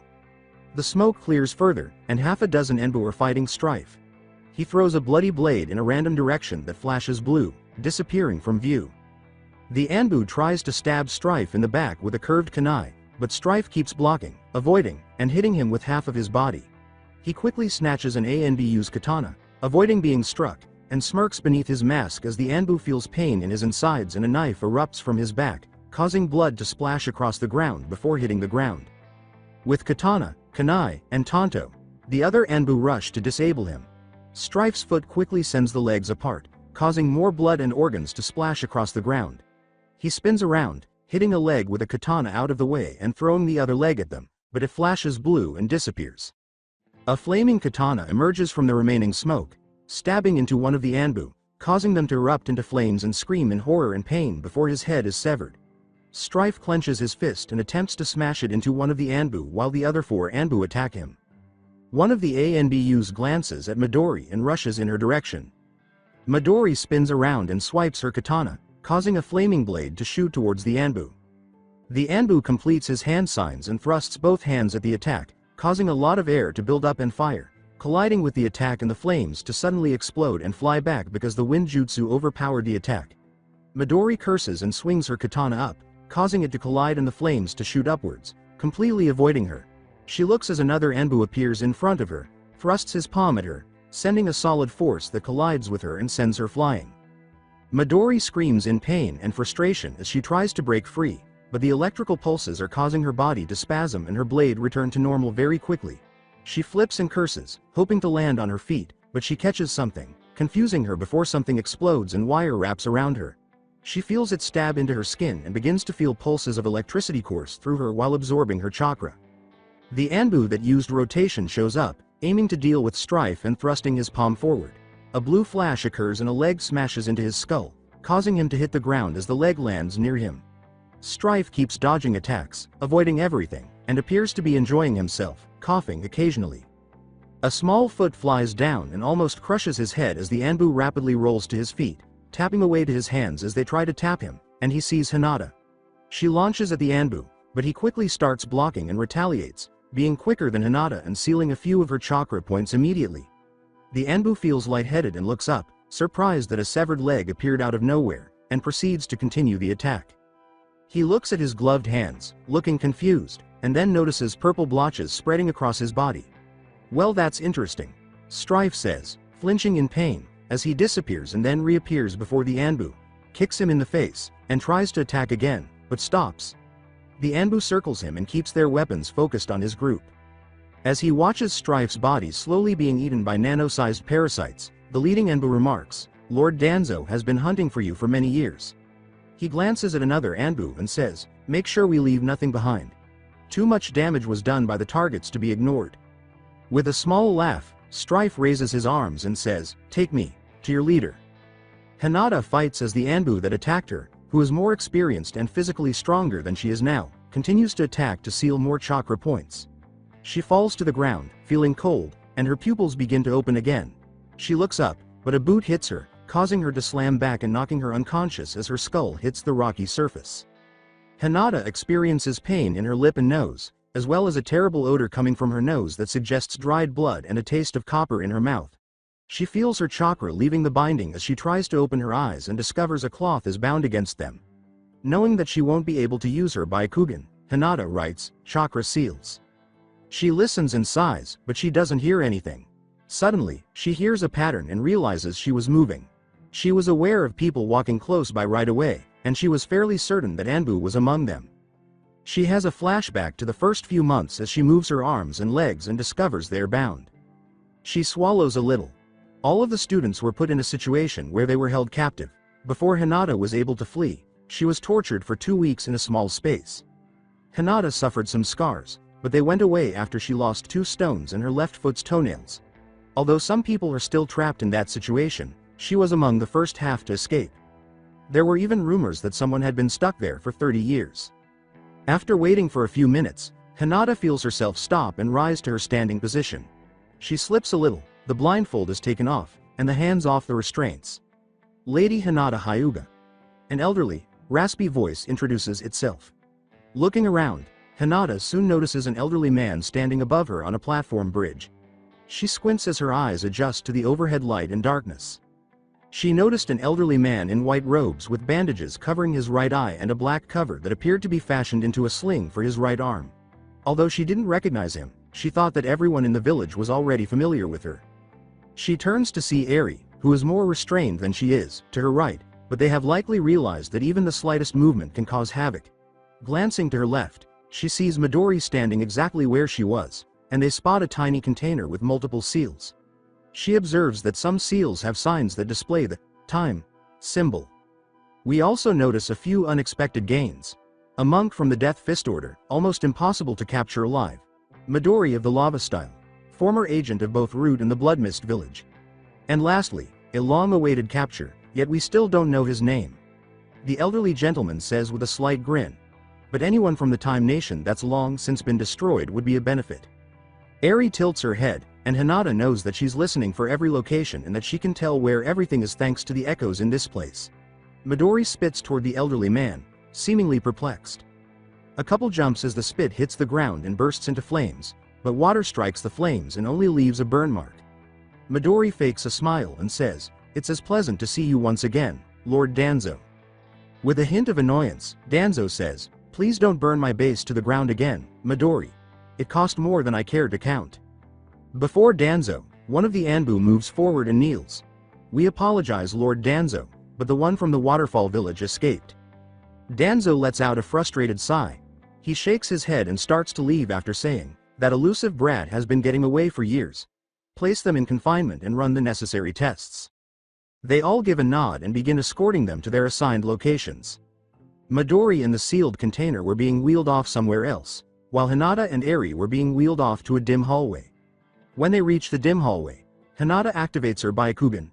She looks around, noting a lot of empty rooms, some that were occupied by shinobi, and some that were bound to places while being subjected to severe torture. Nerves were being severed, fingers were being broken, and hallucinogenic drugs turned their world into a post-apocalyptic setting. As they went farther and farther, they saw people who were dying or awaiting death. Subjects were being tested on previously unseen forms of technology. As she watched one man turn to ash, she saw something she couldn't understand, but she didn't care. She sighs as she scans her surroundings and soon notices something that piques her curiosity. She turns to her left and notices a big, metallic machine standing in the center of a room. No one is there, but she noticed a chakra network of some kind in a glass container, but it doesn't appear that any life is emanating from it. Hinata soon enters a room after Eri is led down another hallway. She turns to see that it's a medical theater with equipment in place. With a dark smile, the medical ninja looks at Hinata and asks, "Is the subject ready?" XXX as they take her away, Midori whistles. She soon finds herself in a big cell block, where she notices something. She notices a big glass box container to her right and watches as it is wheeled in the direction she is going. Red smoke fills the glass container, which moves and appears to press against the glass closest to her. She seems drawn to it by something that practically commands her to open the contents. The smoke is acting strangely, as if they've had it for a long time, and she glances at the guards. She spits rapidly at the glass box after waiting for a short while until she has an opening. Everyone in the room looks in disbelief as the spit hits the glass, but then it bursts into flames and the red smoke fills the cell block as it explodes in all directions. For a few seconds, everyone in the vicinity freezes and appears perplexed. The smoke rises and hovers across the ceiling, followed by a number of clanks. While the cell doors open and the inmates simply stand there with blank faces like the others, Midori slides onto the floor and also appears blank-faced. As they all hear white noise, their hearts begin to beat more quickly in unison. Another Anbu is slashed in half as one of the ANBUs swiftly reaches for his katana. After a roar, everyone rushes out and soon starts running at one another. There is complete chaos as everyone fights and tries to kill one another. No, they are actually killing each other. Before he can react, another Anbu makes a few hand signals and burns the first Anbu to a crisp after Midori swiftly slams her fist into his groin, causing him to cough in agony. Midori throws her hand at the blazing pouch, extracting a fiery kunai, but her hand gets engulfed in flames. She leaps to her feet, swings the kunai, and slashes at a prisoner nearby, causing the wound to tear and burn open while the blood vessels burn. The inmate screams in agony as his hand catches Midori's face and his fingernails sever it. After spinning the kunai in her hand, Midori stabs the prisoner in the flesh beneath the jaw, causing the tongue and roof of the mouth to burn. Midori rips the kunai from the prisoner and kicks them away as the prisoner rapidly passes away. As an Anbu was ready to cut her with a chakra scalpel, Midori swiftly turns around and slashes through their throat with her kunai. As blood splatters across the floor, the Anbu stumbles and hits the ground. His eyes go wide as he clenches his throat in an attempt to stop the bleeding, but he faints and dies. Soon after, Midori's kunai lands in the eye socket of a prisoner who was using a rock to smash the head of another inmate. While the inmate screams, Midori lets go of it, allowing 2 other inmates to strangle him. Then she spits into her hand and snorts a little, accumulating mucus. She holds a molten ball of lava that keeps getting bigger until it reaches the size of a baseball. As the inmates scream in agony and horror, she clenches her fist around it and smashes a few of them, ripping flesh off with the lava ball and leaving the skin scorched. The only thing that appears to be on Midori's mind is killing everyone.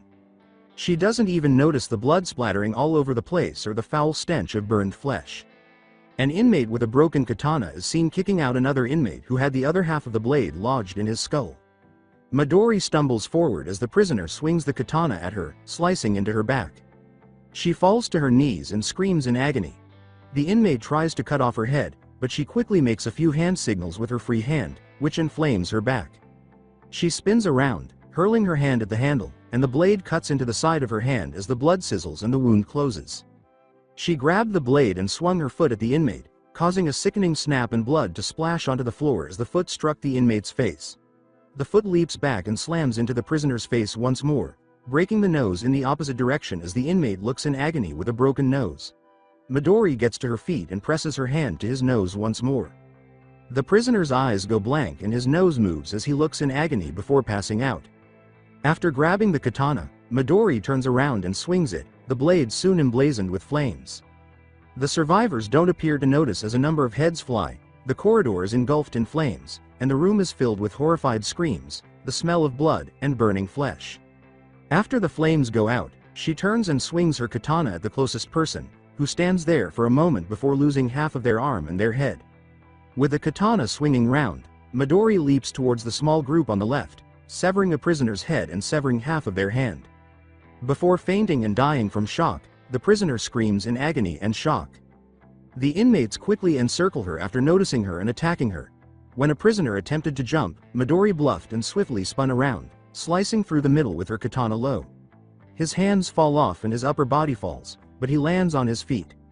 Another inmate anticipated this and leapt, bending his back as he felt the katana sever his garments. He pulls out a makeshift knife as he spins and lands on his feet. Another prisoner screams in agony as Midori's blade stops as it pierces their stomach. Before the katana strikes the stabbed prisoner's head and kills them before the blade flashes again, Midori rips the katana out and the blade appears to flash, causing the prisoner to look surprised. The prisoner looks bewildered, but his eyes enlarge before his head hits the ground and his arms and torso fall off, leaving his legs upright. There are now only a handful left, and Midori spots a massive one and swings her katana. When the blade strikes, it breaks in two, and she sees his body turn black, indicating that his skin has just turned to iron. When she lets go of the broken katana, it flies and stabs a prisoner, causing them to scream in agony. The Hulk screams in agony and shock as flames engulf his face as Midori makes a hand sign, spits a lump of lava into her hand, and swiftly smashes him in the face.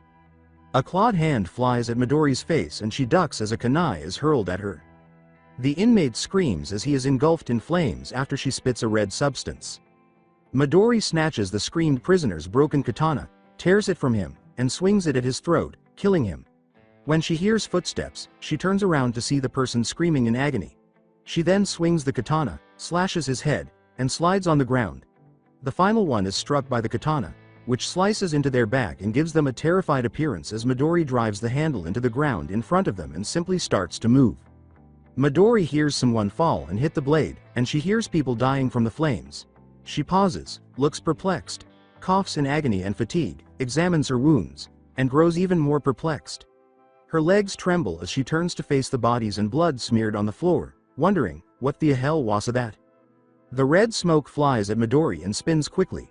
She screams in shock, but then she calms down, the smoke goes away, and Midori just stands there staring at herself with a more perplexed expression. Midori smirks and asks, "My oh my Honorio, what have you been up to?" She smiles slightly as she says, "And let's see a pestilencia hyuga." She says, surprises all round, and starts to move. XXXXX. As they took things away from her, Hinata clenched her teeth. As she lies on the table, blood is pumped from her and dripping down from other areas. Her breasts, which are surprisingly large for her age, have been stripped naked, with a lot of blood streaming down the left side of her chest. As the two medical ninja insert a big needle into her bone and remove her bone marrow, she ignores the pain. They begin concentrating on her abdomen and groin after extracting her marrow for a short while. As they take samples and inject needles, she grits her teeth. She experiences fear and anger, which she hasn't felt in what seems like a lifetime. After another minute of this, they put the first needle away and remove the second one, putting it in the same location. He sounds bored as he says, "Almost done." As the other medical shinobi begins a pelvic examination, he remarks, "And then we'll be halfway done." A tear slides down Hinata's left cheek, and she raises an eyebrow in surprise when she realizes it's coming from the corner of her eye. Then she gets a feeling that something is outside the room. When she realizes it's a strong chakra source, she says, bewildered, "No, it's farther." A few moments go by as she senses the chakra approaching and tries to resist it, containing the shinobi, but the seals surrounding her drain her chakra. Something is being torn from her, and she clenches her teeth. As her body experiences shock and pain from it, she sheds more tears and fails to notice the red handprint on the door. The two shinobi are flung aside when the door explodes, and Hinata is knocked onto the table before collapsing to the ground. She has excruciating pain in her lower body and coughs in agony. Coughing a little, Midori enters the room and turns to see someone leaping out of the darkness. She makes her hand burst into flame and quickly kills the shinobi by stabbing him in the hand. She sees another shinobi in the room, but he quickly rolls through a hidden escape tunnel while gathering objects. Midori approaches the overturned table and shakes her head. She seizes the leg and turns it over, revealing Hinata with a lot of blood gushing from her pelvis, around her chest, and from her arms. With ease, Midori cuts the seals and bindings with her hands and lets go of Hinata. The adolescent girl feels something metallic and sharp in her pelvis, coughs in agony, and curls into a ball. Coughing in agony, she clenches her teeth and tears it out, dropping a particularly bloody and body tissue covered piece of shrapnel. Midori shakes Hinata's head and catches her, revealing her injuries. "You'll live long enough to get out of her. Right now, we need to move." With pain startling her, Hinata grits her teeth and sits up, swaying and tumbling to her knees as her legs falter. With a small laugh, Midori glances at Hinata before picking her up by the collarbone and carrying her to the door. She takes the clothes that belong to Hinata before leaving her to dress. Blood stains her dark garments, and Hinata winks in agony as she puts her clothes on her while shaking slightly. Holding the wound in her pelvis, she uses the last of her chakra to move as she coughs in agony and limps after Midori. After glancing at the doors as they proceed down the dim hallways, Midori turns to face Hinata. Before Hinata activates her Byakugan, she must take a few breaths. Midori commands, "Use your Byakugan. Tell me where Aerie is." A tiny trail of blood is left behind as she flinches and tilts, colliding with the wall and sliding down it. As she maintains pressure on her pelvic wound, Hinata tells her, "TTTH third D door to the L lefta," while breathing heavily. After giving Hinata a nod, Midori walks to the door and listens. She takes out two kunai and begins scraping them together repeatedly, each time producing a terrible noise. From beyond the door, she hears footsteps. A kunai already strikes the eye socket of a root anbu mask as she slams the door open, and she swiftly spins the other kunai, cutting into the neck of another anbu as they stagger away while clinging to their throat. Looking around, Midori notices a window with glass panes and a big machine on the other side that was clearly scanning someone. She turns to see a medical ninja standing close to an electronic gadget that was clearly attached to the bigger machine across from it. When Midori tears the katana from the anbu she just killed, the medical shinobi exclaims, "What the fuck? Who the fuck are you?" In shock. In complete shock, the medical ninja raises his arms in defense, but the katana quickly slashes through one of his arms and the left side of his chest, reaching the right side of his abdomen. The floor is covered in blood, which quickly stains the window. After removing the blood with a flick of the katana, Midori moves to the glass, uses her chakra to shatter it, and enters the room. After removing the individual from the machine, she quickly releases Eri from it and leads the weak, blind girl through the broken window and out. The root Anbu with the cut throat goes unnoticed. After struggling to breathe, he drags himself from the wall to the machine, presses a few buttons, and then leans against it to rest. Unable to speak, he coughs in agony. After a while, he looks at the blood on his hand and feels some relief because he knows she didn't cut deeply enough. XXX on one knee, a root Anbu shouts, "Lord Danzo. We've got an alarm in Sector 15. Towards Danzo. We have sent for a complete quarantine scenario. We shall go through each section to determine what the problem is without it moving." Danzo looks at him with a hint of annoyance. Danzo looks at the list of items in Sector 15 and says angrily, "Good. Just make sure nothing escapes this facility. We can't allow anything information to leave and risk the Leaf Village. Did I misjudge those brats, or did something else take place?" He looks at his subordinate and wonders. He gets a nod before disappearing, saying, "Check with the new arrivals. We have to make sure nothing happens with them."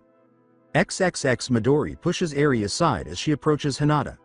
Hinata is leaning against the wall with her knees pressed against her chest when Midori looks at her. She raises another eyebrow when she sees Hinata trembling a bit. As Midori watches Hinata stop shivering, she asks, "Why are you shaking?" Hinata responds, "I'm just cold and the pain is getting to me, making my nerves respond." She has enough breath to talk normally, but her blood is still low and she was just beginning to clot, so that doesn't speak for itself when it comes to walking. Midori says, "Okay." Then she snatches Hinata's clothes and drags her over to Eri. She hears something behind her and says, "You carry Hinata, and Hinata, you guide Eri." Together with Hinata, she watches as a portion of the roof starts to descend and, farther in, a wall emerges from where the roof meets the ground, revealing only metal and seals. Midori begins to move, saying, "It might be best to escape this area." When Eri hears the footsteps, she begins to follow them, assisting Hinata in moving while she winks in agony and tries to avoid reopening her wound. Eri asks, perplexed, "Where are we going?" As the two jog down the hallway, wondering where Strife is in this dimly lit area, Midori informs them, "We're going to find Pa Strife, and from what I remember, there's a mission to retrieve an ancient item from this place." Hinata is probably able to figure out where he is, but she has a nagging suspicion that something more is going on, and she worries about it. As they move, she clings to Eri and the wound on her pelvis, wondering what's wrong. Eri is having trouble keeping up with Hinata's painful coughing, and he can smell blood coming from her, which worries him. The two teenagers slow her down, and Midori sighs. The statement, "I'm going on ahead, we've go to missions apparently. Just a don't dia," comes out of Midori's confused voice. Launching forward, Midori escapes the sector before it is sealed, traveling 5 times as fast as they were at first. This startled Eri and Hinata, but they continued to move, slowing down and squeezing through the closing hallways for a minute. They soon ran out of luck when they noticed that the wall had sealed them in and that all of the lights in their vicinity had gone out. Even though Hinata had sharp eyes and Eri didn't appear to notice, the darkness was still overwhelming. They paused and took a seat, resting as much as they could because Hinata had previously been the subject of experiments and their chakra was being drained. Coughing in agony, Hinata grips her abdomen and pelvis while her body trembles. She lies weakly on her side, coughing and then throwing up, feeling sick and experiencing pain all over her body. Eri hears Hinata shiver in agony and throw up, and she turns to face her. Eri asks, "What do we do now?" knowing that if Hinata is unable to continue, she will become lost. "I don't know," Hinata murmurs, trembling considerably. Knowing that their path is blocked, Eri asks, "Should I find a way out?" Her order of monks can break through most seals with just a touch. Shivering and trying to think of a way to stop the bleeding, Hinata remains silent. Eri gets up and walks while holding out her hand. She soon feels a portion of the wall and keeps going until she comes to rest against a metal object. The metal door falls back, slamming into the floor as she pulls her other hand back and pats the metal surface, creating a warping sound. Eri returns, listens, senses Hinata, and assists her in standing up. Uncertain of the exit's location, Eri says, "Let's get out of here." He hopes Hinata will indicate it. XXX as she makes her way farther into the base, Midori keeps moving through the corridors, looking around. She closes her eyes and walks down a dim hallway before stopping in front of an unidentifiable door and touching it. She opens it and enters, looking around before spotting a sealed container. As she approaches it, she slashes at the seals surrounding it with her katana, causing it to explode. Midori smirks and holds out her katana while covering her eyes and sensing a familiar chakra. She smirks and says, "Pestilence." Strife sits there, looking worn out and perplexed as the smoke clears. He raises an eyebrow when he looks up and notices the katana a few inches from his left eye. When he looks, he sees Midori standing. His other eyebrow goes up, and he laughs a little as he opens his mouth to respond. Strife responds with a startled tone and gets to his feet, saying, "Wrath." With a slight cough, Strife looks at the katana's tip and asks, "Didn't know you were in this world. Did you have to take one of our subordinates, Wrath?" She was available, and most useful in the group. Midori smirks as she tells Strife this. "Why do you lot always have to act?" Strife raises his hand and simply looks at her, not really responding to her question. With his other hand still extended toward her, Strife says, "I guess you used rage, or was it wrath to test? Doesn't matter, it's just pathetic, really. We have to end this. It keeps happening and you should follow your superiors, so be the first, Wrath." Smiling, Midori simply tightens her hold on her katana and cracks her knuckles. Her fist flies toward Strife's face as she lets go of the katana. Midori staggers a little as Strife clicks his fingers, flashes blue, and disappears entirely, barely escaping a punch. Her eyes go completely white as she growls. With her own goal that didn't involve Norio or his people, Midori says, "Okay, then. I'll just finish this my way," and starts to leave. She smirks as she examines her body. This'll be good enough. XXXXX Hinata leaned against the wall, breathing heavily, coughing painfully, and vomiting again. She knew something was wrong with her because the pain was getting to her. She can tell that blood loss is affecting her because her vision becomes blurry. A mass blur passed in front of her as she heard a scream. While defending against 3 root Anbu, Eri manages to smash one away and almost hits Hinata, but it didn't matter because their immediate goal was to escape and survive. Eri can detect them with ease and pays close attention, but she has trouble detecting projectile weapons. As one of them launches at her, she assumes her stance and waits. She quickly swings her elbow at the root Anbu, but he dodges well enough that only his clothes are touched.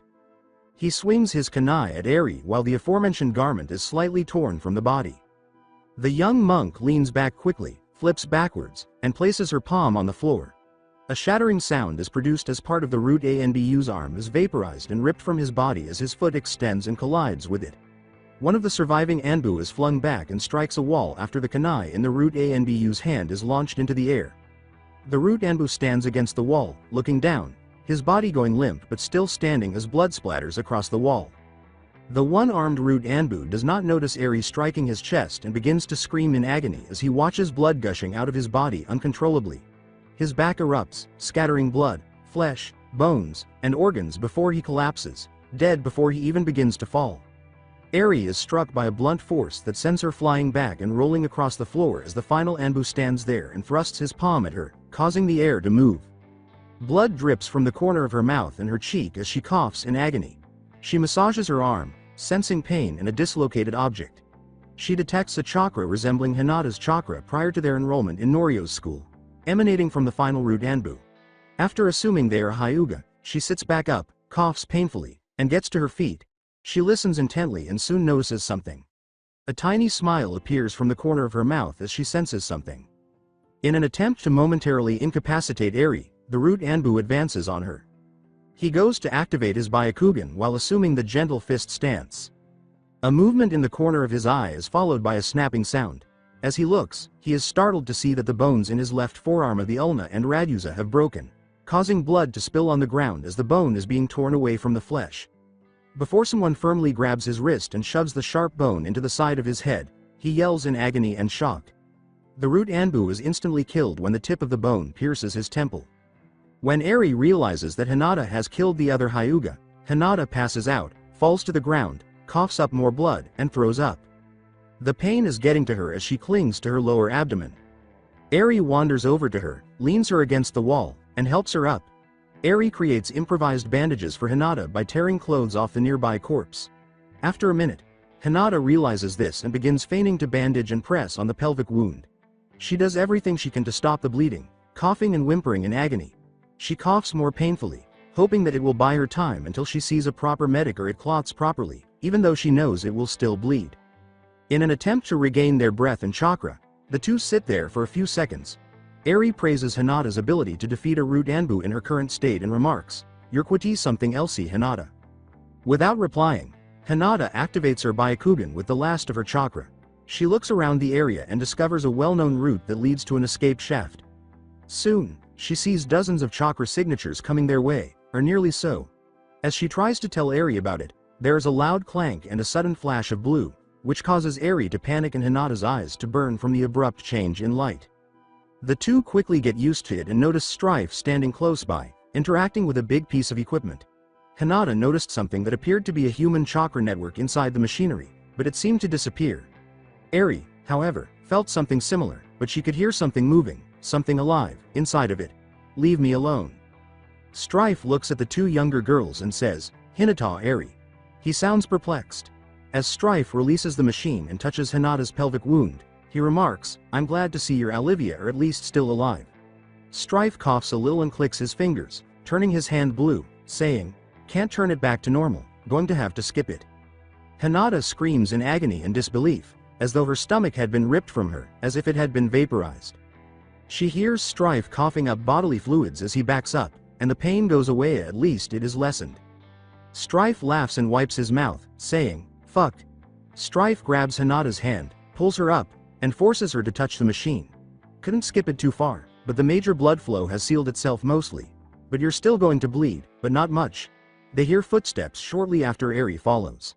Strife's laughter seemed to drown out Hinata's awareness that Root Anbu was rapidly closing in on them with the intention of capturing them. Strife touches the machine and clicks his fingers together, saying, "Space-time displacement." The Root Anbu is soon confronted with nothing more than the hull they were encircling after they flash blue. They exchange glances while muttering a little curse because they were unable to apprehend the fugitives. They immediately begin to move in an attempt to either summon Danzo's wrath or discover their location before it's too late. XXXXX a few miles away, on a typical street with ordinary people strolling by. People around the area yell in shock and surprise as the street turns blue. They jump when they hear metal hitting the ground, and they soon see three people standing close to a machine that seems to have materialized out of thin air. Now that they know they are the only male, the biggest of the three approaches, coughing violently and spitting blood. He quickly pauses, cleans his mouth of the blood-stained spit, and turns around in a bewildered manner. Strife asks, "Where the fucka is that gimp?" As he turns to see Eri staring at the building they're next to. "What is it, Eri?" Eri turns to face the metal container and says, "Susumu is in the building. He appears to be having sexual intercourse with a girl. She feels more coming from it. It appears to be a liquid, but she was unable to identify its contents." Hinata gives the house a feeble glance before realizing it is Sakura's home. She jumps up and hears the door slide open as she spots Strife staring at the balcony above. The sex sounds were apparent, and then there were two startled yelps. Susumu appeared to be flung against the railing, and a foot struck his head, knocking him over and onto the ground. Everyone on the street notices that Susumu isn't wearing pants or underwear at the moment as he coughs in agony, dusts himself off, and gets to his feet. As Susumu glances at Hinata and Eri, he remarks, "I was enjoying that." Susumu smirks and chuckles as he asks, "Looks like I wasn't the only one fucked today, a first time for you?" Since he has attempted to fuck her in the past and has only succeeded in avoiding losing a testicle as a result, Hinata doesn't appear to be put off by his appearance. She can't help but glance down at her blood-stained pants and even sees new blood streaming down her leg from the hem of her pants, coming from underneath them. She holds her lower abdomen and the pain persists, but she is certain that the wound has stopped bleeding, so she cannot tell where the blood is coming from. Coughing a little, Strife leaps from the room, landing behind Susumu, pushing him in the direction of the machine and placing his hand there. Susumu laughs when Strife says, "Not bad on scoring with the pink-haired lassa, she is Kuttia, but did you have to force her with your fucking jutsu?" Strife then clicks his fingers and disappears once more. XXXXX Danzo stands in front of the few members of his Anbu who dared to confront him. They would have had their eyes and testicles ripped through their rectum, their testicles ripped through their nose, and all of their organs vacuum sucked through their rectum if appearances could kill. His rage is evident as he glares at them. His intentions were obvious to the Root Anbu, who were on the verge of using seppuku to escape and make up for their loss to Danzo. The wood warps as Danzo yells, "You lost all 4 prisoners and they took the Tetsu Shrine. It took 3 years to obtain that from the Earth Nation." His chakra is emitted. For the first time in years, the Root Anbu experienced fear, perspired a little, and had the courage to look up. She tells their leader, "We think we have Midori's tracks." She didn't seem to follow the others for some reason. Danzo sighs and waves them away after glancing at them.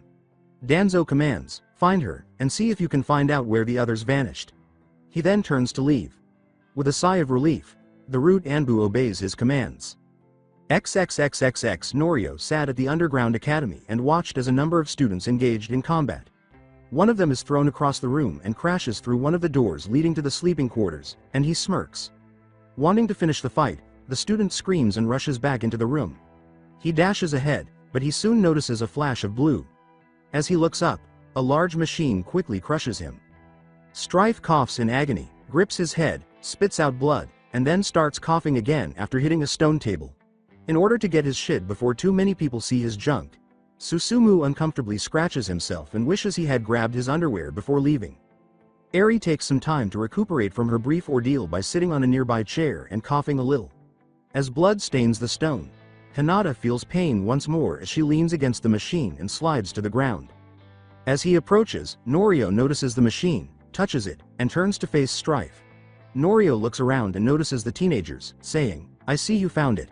Where's Midori?" Strife sits there and laughs. Strife says, "It seems that Wrath was in this world and took over her." Norio nods and raises an eyebrow in agreement. When Norio sees Hinata, he sighs slightly and stoops to speak with her. Norio lifts the machine, looks underneath it, and shakes his head, saying, "Hinata, go to Neko. He'll mend you up." He looks at the fighting group and says, "Another one bites the dust." Before returning to his seat, he commands, "Stop it now, go to your lessons." With a slight cough, Hinata gets to her feet and begins to walk.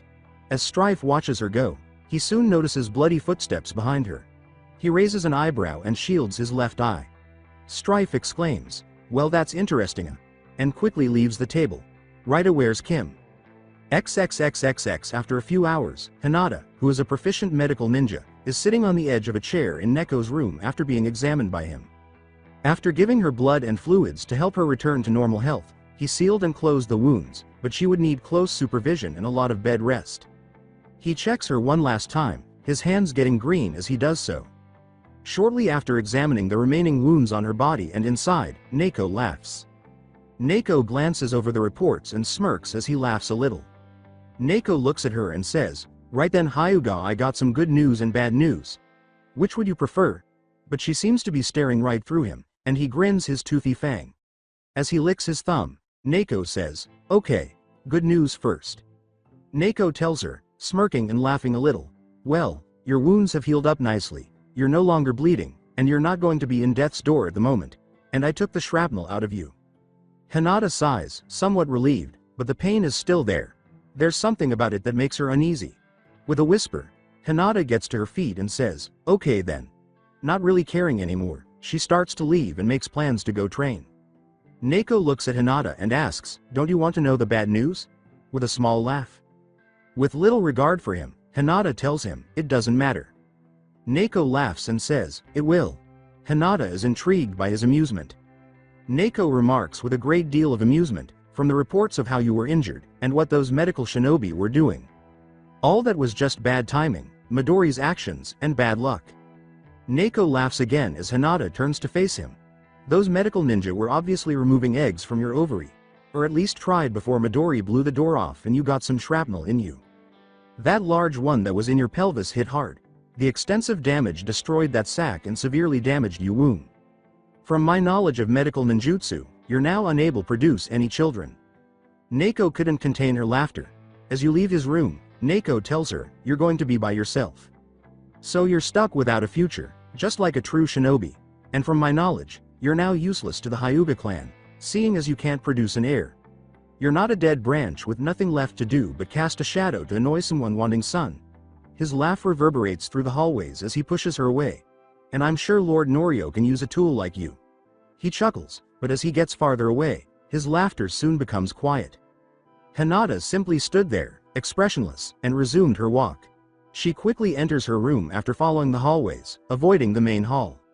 She lets out a sigh and spends a few minutes sitting on her bed with her legs crossed. She lay on her side, motionless, and took a few shallow breaths as her knees gradually came up to her chest. A single tear slides down the side of her head and falls for what seems like an eternity before it hits the bed as her hand moves to the area between her abdomen and pelvis, feeling the scar. She then takes another breath. Naruto has already fought back against the Akatsuki and saved Gaara when he returned to the Leaf Village 2 years ago. And he didn't save Sasuke. Hinata was absent from their group for a week, as Naruto has observed. Despite Naruto's inquiries, they were as knowledgeable as everyone else because they had met everyone but her. Although he expressed some worry for her, he assumed she would return soon and that it would have been pleasant to see her again. XXXXX The area at Norio's academy appears gloomy and dead. No animals are present, and there are strange energies emanating from it. With the tables gone, a few dozen students are standing in the main hall, although the actual number of students is only half of that. Standing in front of them, Norio sighs in frustration that half of the academy students are following their wishes. Pointing to a table beside him and displaying a syringe, Norio tells the students, "Right, students. We're now closing school and we're going to achieve our long-time goal. This is filled with the spring water from the well.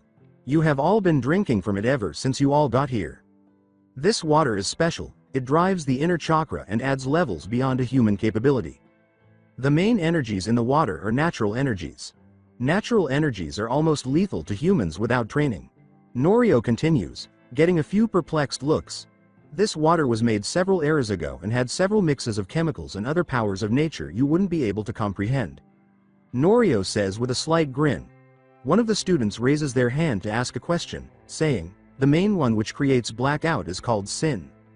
He points at the crowd and says, "That's a great question. Sin is an unnatural power, it dives into your body, taking the power from your original sin." He points to Susumu, who smirks back and has trimmed hair and loose, green clothes, and says, "Lust." Gazing at a rather tall and round individual wearing traditional samurai armor next to Susumu, he remarks, "Gluttony." He gestures to Neko and says, "Greed." He gestures to Rid, the pupil who has been by Neko's side and appears to possess some sort of telekinesis, saying, "Sloth." Wrath. He gestures toward a human who resembles a fish and has a water-breathing device around his neck. He gestures to Eri, who is dressed in tight, white monastic garb, and says, "Pride." And Envy. He gestures to Hinata. Hinata, who has a long, thin scar that runs from the corner of her eye to her jawline, is in the front. Her hair is covered by the hood of her black, sleeveless hoodie. She is wearing black pants and her arms are tightly bandaged, revealing no flesh. Her face and the tips of her fingers were the only flesh visible. Her skin was paler than before, and her eyes were dark, motionless, and devoid of any light or life. The student shouts, "So what about you, Norio? What's your sin?" With a slight smile, Norio states, "I am a special case. Humanity are born from sin. We are reincarnated from sin and spirits with sin. We are sin. You drank from the waters and they drew out the sin. When you black out, that is the effect of another sin overpowering the original." Norio smiles briefly and looks at Hinata with a grin. For example, the effect such as envy being overpowered by wrath. The power draws from your original sin, but when a second sin shows itself, power raises and you lose yourself. Strife approaches them and appears to be examining them. They were unaware, though, that he was considering what to eat for lunch the following day.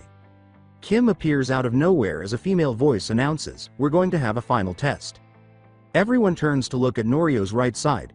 Kim has bandages all over her body, but she is dressed normally. Her breasts appear to have grown, appearing more feminine, and her hair has grown longer, reaching her shoulders. You are to inject the needle that you were given. And then you are to fight each other, including the teachers and new members. This is a fight to the death and you don't have to worry about stopping or not. That is the final test. She continues, shortly before yawning and stepping out. They all glance at one another and quickly discover that competing with others and even killing them is fun. A number of eyes focus on Hinata, who has developed the greatest strength among the others, including those who have trained twice as long as she has. Each of them takes out a needle and begins injecting themselves. Hinata notices that her veins darken as she looks at them, and her heart rate drops a few seconds later. As he returns, Norio sits in his chair and waits, grinning. As the chakra levels rise quickly, the entire underground academy begins to vibrate and the walls begin to crack. A normal person would be choked to death by the power being released. The student's skin is covered in black lines from the injections, and they are screaming in agony and rage. Hinata's Byakugan activates without her control as her clothing flaps quickly. She tries to move while taking deep breaths, but her muscles become even more tense and her chakra coils burn, causing her to scream in shock and pain. When she opens her eyes, she notices a strange shift in her blue lavender eyes. She feels some pain as her Byakugan suddenly sees more than before, causing the center of her iris to tear and pupils to form. She takes a deep breath and slowly stands up. One of the students is seen grabbing an axe and swinging it at her neck. She appears unfazed and begins to accumulate chakra in her body. Hinata exclaims, "Gentle fist art." Body blow. As her body explodes with chakra, deflecting the axe. With a startled grunt, the axeman staggers backwards and turns to watch Hinata thrust her palm into his chest, striking before he can react. He watches in disbelief as Hinata turns to face the others as they start fighting. The axeman examines his chest, but as soon as he feels a sharp pain, blood spurts from his mouth and his heart begins to beat rapidly before stopping. He strikes the earth with the force of a ton of bricks. Hinata repeatedly thrusts her palms at students in close proximity, causing them to smash away and separating her from the others. As she looks around, she notices that Eri, her companion, can easily avoid and tap students, causing them to burst into masses of flesh and blood. A skull face is left on the ground in adjacent walls due to the blood and flesh stains. She avoids many attacks and doesn't get any blood on her because of her quick speed increase. Hinata keeps looking around and soon notices Susumu surviving by clinging to the biggest, strongest student in the vicinity and holding onto his back while the student swings a hammer and other students as weapons. Hinata keeps a close eye on the students as some of them throw themselves at the teachers. As a fireball engulfs Kim and remains there for a few seconds, she appears unfazed. Kim appears unaffected by the fireball as the fire goes out and she stands there with her skin gleaming silver. With no sign of injury, she simply stands there while the silver on her body disappears. She easily deflects all of the punches and kicks that two students throw at her as they dive at her. They rushed forward at the two pupils as silver began to form around her shoulders. A silver pair of arms suddenly grabs their throats, causing them to choke and look shocked. Slowly, her other arms rise, joining the silver ones to hold the two together. She asks, "Is that all you got?" before dropping them and crushing their throats. Hinata looks up and sees the fishman, Calder, as she swiftly ducks as a foot swings for her head. Rid appears, not looking anywhere in particular because his eyes are bandaged, and she ducks again, rolling away, barely escaping being struck by a flying mass of students. He cocked his head and extended his hand, and Hinata swiftly followed suit. The air between them thickens and darkens as the two thrust their hands forward. The force between them darkens as well, and the air itself appears to crack under the pressure. After that, the space between dissolves and returns to its original state. Without pausing, Hinata thrusts her palm once more in Rid's direction. He simply stands there as the air palm hits him, but the air surrounding him turns dark blue and forms a circle. The air palm failed to pass through, and the unprotected area around him struck a few other students. "Anything else?" Rid asks, aiming at the ground with his palm lowered. Hinata and a few others become intrigued when his feet quickly lift off the ground and he begins to float into the air, rising higher and higher. Calder tries to attack Hinata, but she can see and smell him a mile away, so she quickly ducks again. Calder stumbles backwards as she turns around and slams the tips of her fingers into him. But as he rubs his hands over the places Hinata struck, he quickly laughs and shows no signs of damage. Calder grins fiercely and says, "Come on, little girl. You know I boast that my skin is too hard to puncture, I wasn't bluffing." Hinata does not appear to be intimidated, she simply stands there. A second later, Calder screams and stumbles back as the skin Hinata struck bursts with chakra. The fish man quickly sits back up and rubs his skin, sustaining little harm but receiving an unexpected shock. Hinata pulls both arms back and says, 8 trigrams delay rupture. Her eyes remain fixed as she does so, and her Byakugan appears to become more focused as the chakra begins to swirl around her hands, growing larger and turning dark blue with hints of green and black stripes, forming lion faces. She was about to charge ahead when she noticed Rid thrusting his hand at the ground, causing her eyes to suddenly light up with chakra.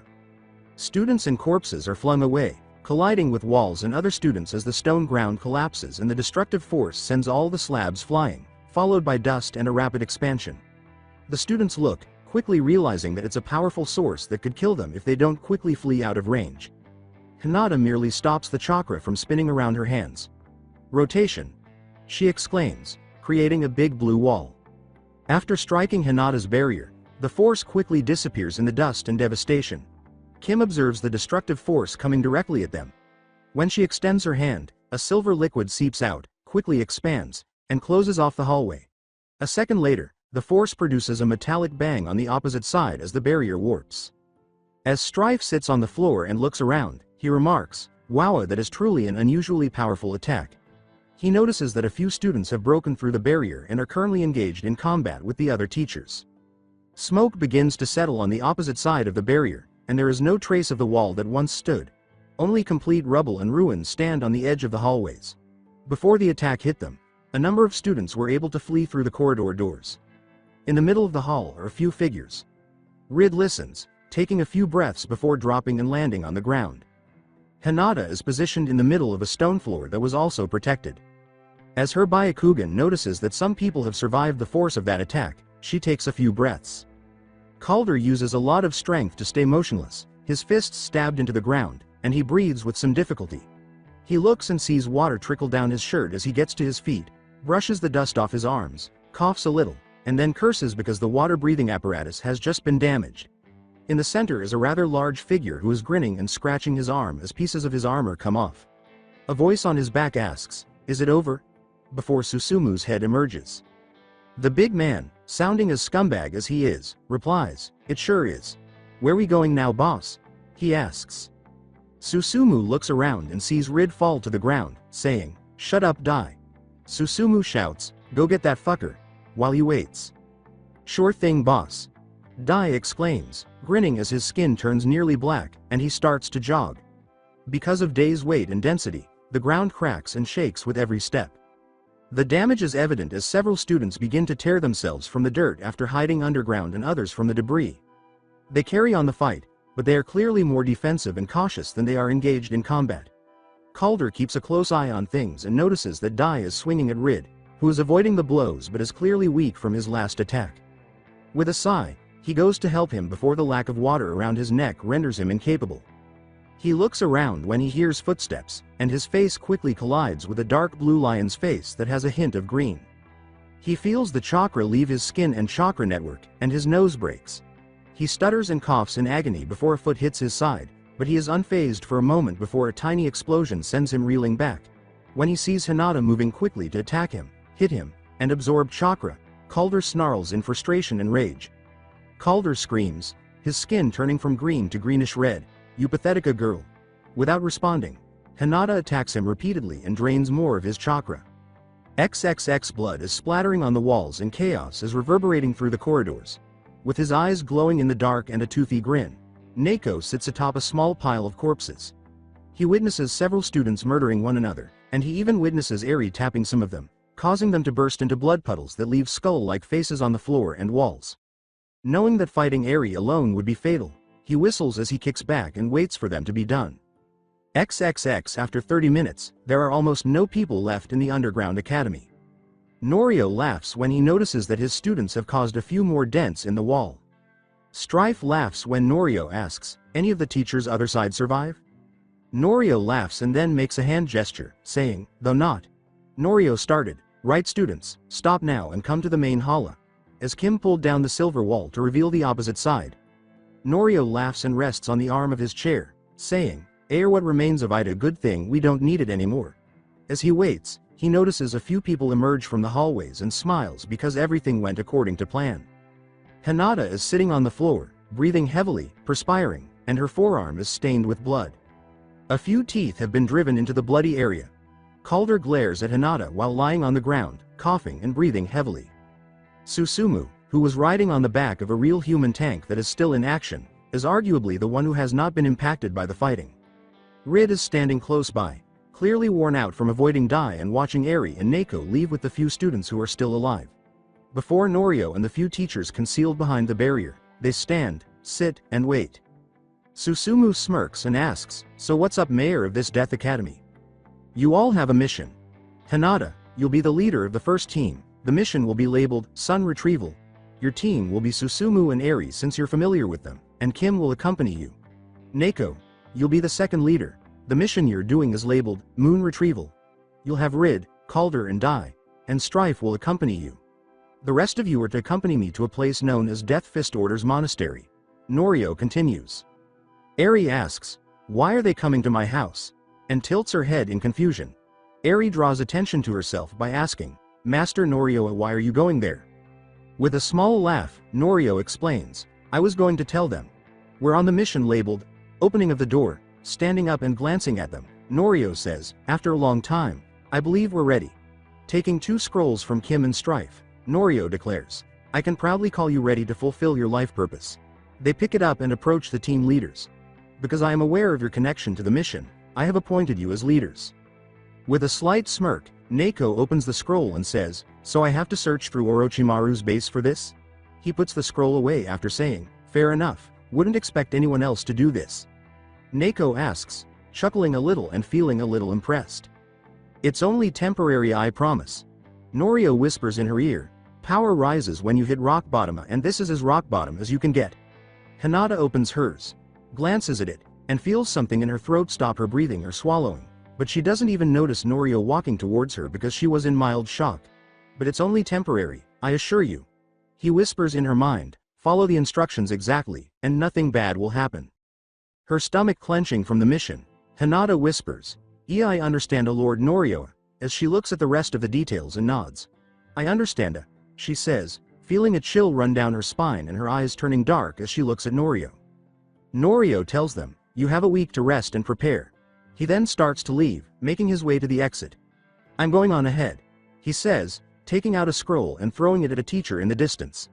"Tai, you're to make sure they get there." He nods as he disappears into the night. XXXXXXX. Several ninja are now grieving the unexpected death of Asuma Sarutobi, and Shikamaru has started their plan to kill his killers with the assistance of Kakashi, Hidan, and Kakuzu of the Akatsuki. After more than a week, Naruto has fought against a member of the 12 Guardian Ninja that Asuma was a part of. A few dozen yards away, Naruto and Yamato were about to launch their offense-defense attack to stop the attack when they noticed 3 blurred figures appear in front of the 3-leaf ninja. They have already separated Hidan from Kakuzu, disabled Hidan, and destroyed 2 of Kakuzu's hearts. Kakuzu is furious and has already fused with 2 masks, catching Kakashi, Ino, and Choji. Their eyes widen as they see the fire mask and wind mask open their mouths to attack. When the central one thrusts their palm forward, the flame ball is struck by a sudden force that makes it seem as though it struck an invisible wall, sending the flames back. Kakuzu quickly raises his arm, covering his eyes and turning his skin to stone to minimize the damage, but the flames disappear and the smoke disperses after a few seconds. Kakuzu looks and raises an eyebrow when he notices that 3 people are standing in front of the 3 he was about to kill: Hinata, Eri, and Susumu. Susumu smirks and grabs a wire that is aimed at Ino, which causes Kakuzu's eyes to widen and all of his wires to pull back, releasing them all. Hinata? Having seen the corner of her face, Ino narrows her eyes and asks, "Hinata?" When they hear another voice, they turn to see Naruto and the other members of Team Kakashi standing close by. When Susumu sees Sakura, he turns to face her and makes a licking motion with his tongue, not really caring if it is pleasure or disgust. "This is going to be fun." Susumu smirks. Hinata's words, "Keep focused," cause the 2 to nod, while the others look shocked at her seriousness and icy tone. When Naruto notices that it is Hinata, he examines it closely and asks himself, is this really the plain-looking, dark weirdo? Okay, mental kick to that. He has a sudden flashback to that comment before he fought Neji and met her. Is this really Hinata? He asks, observing the side of her face, but noticing that it is determined and even darkly emotionless, comparable to Sasuke.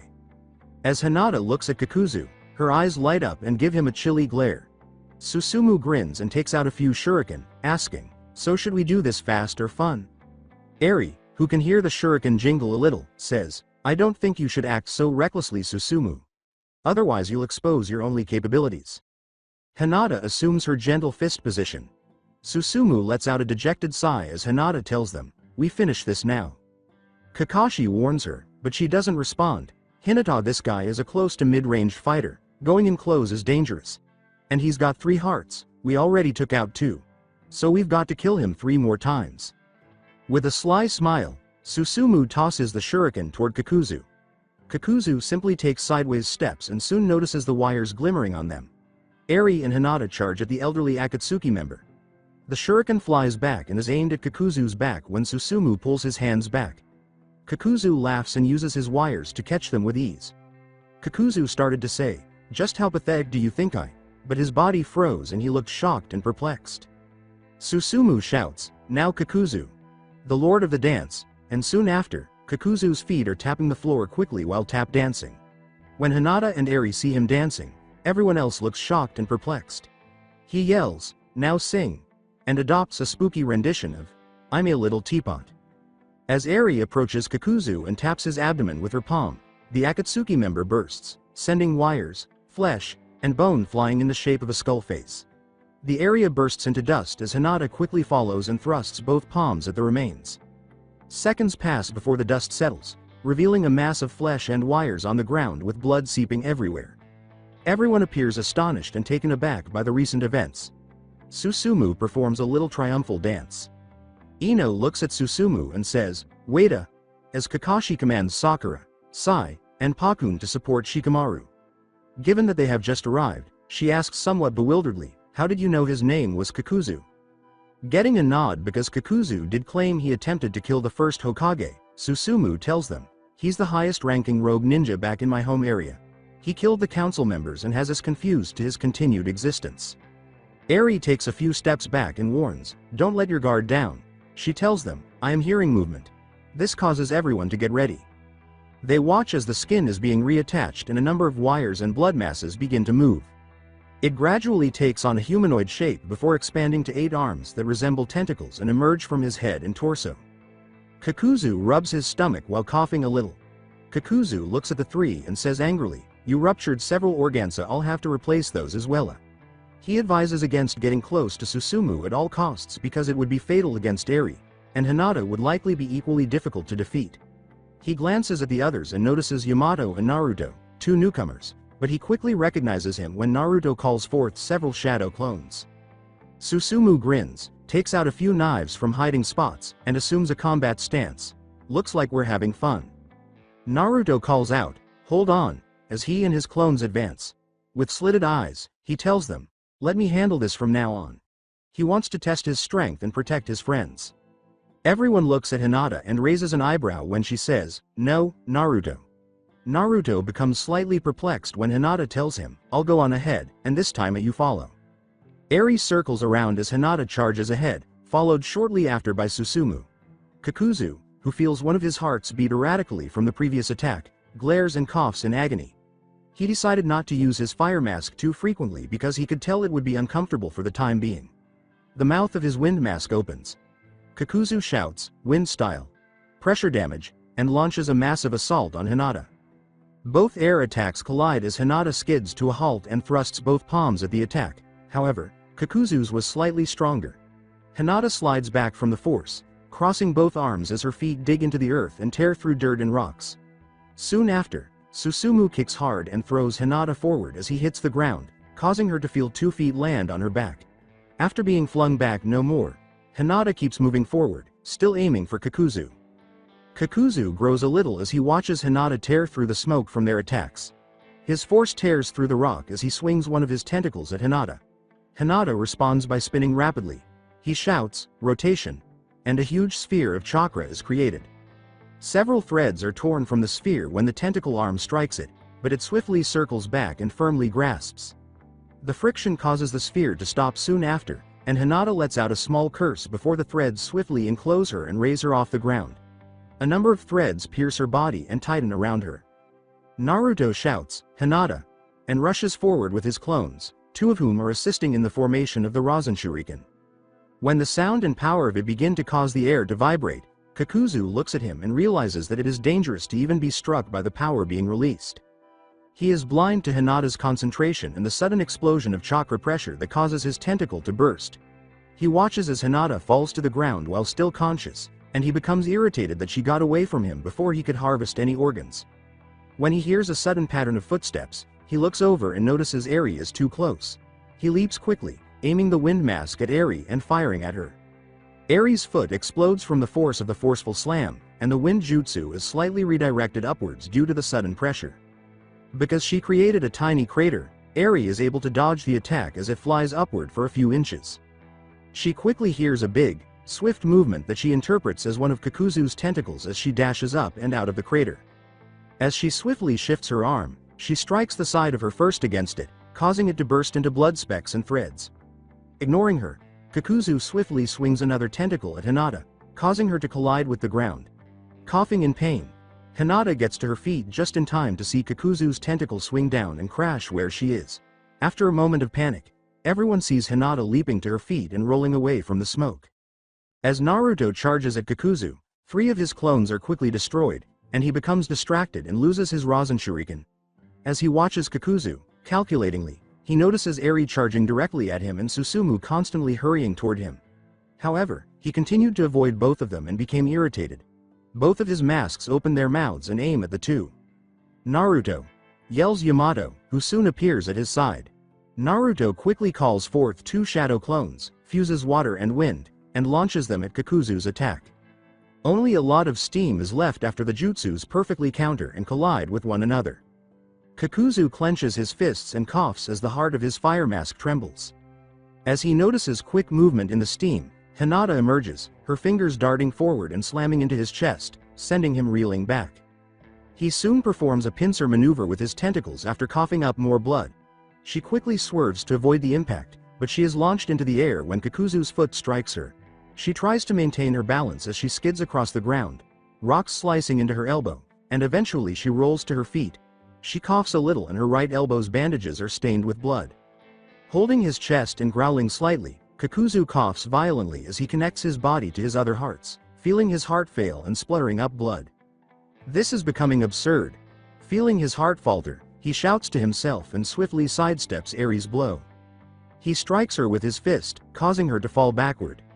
He becomes confused as she abruptly tilts her head and leaps away, and he soon experiences a vibrating sensation.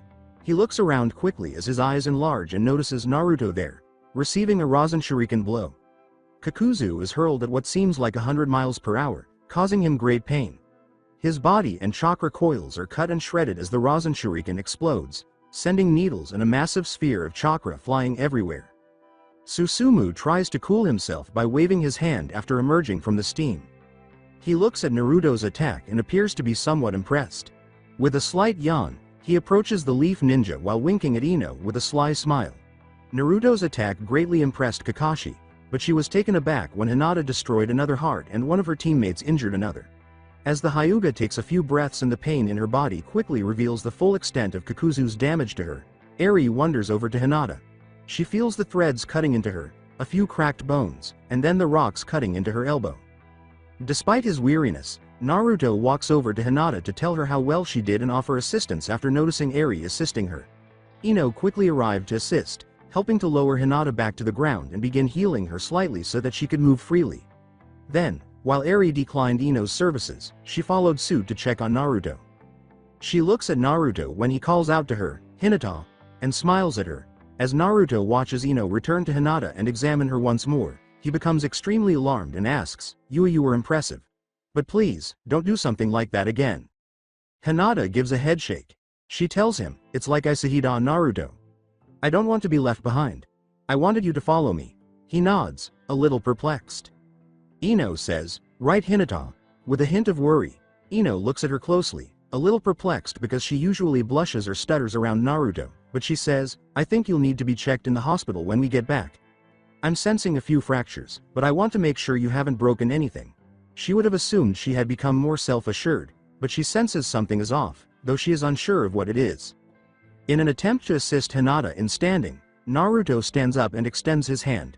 After taking it, she quickly experiences pins and needles in her hand, feels drawn up, and feels Naruto bearing her weight. Hinata simply lets him in so she can sense his heart rate and easily smell his sweaty scent. As they get ready to follow Sakura and Sai to get Shikamaru, she gives a small smile, but nobody notices. XXXXX After being assigned a room, Hinata waits for several hours in the hospital. Sitting on the edge of her hospital bed is Hinata. From the hospital, she could sense the son's life and death. She wasn't used to them at the same time, so it was giving her a slight headache. She hears the door open and close, and Sakura enters, looking anxious and dejected as she glances at the papers once more, seemingly to double-check her reading. She inhales and remains there for a few seconds, attempting to come up with a conversation starter. As Hinata rubs her wrist, Sakura says, "Hinata, I've checked you over.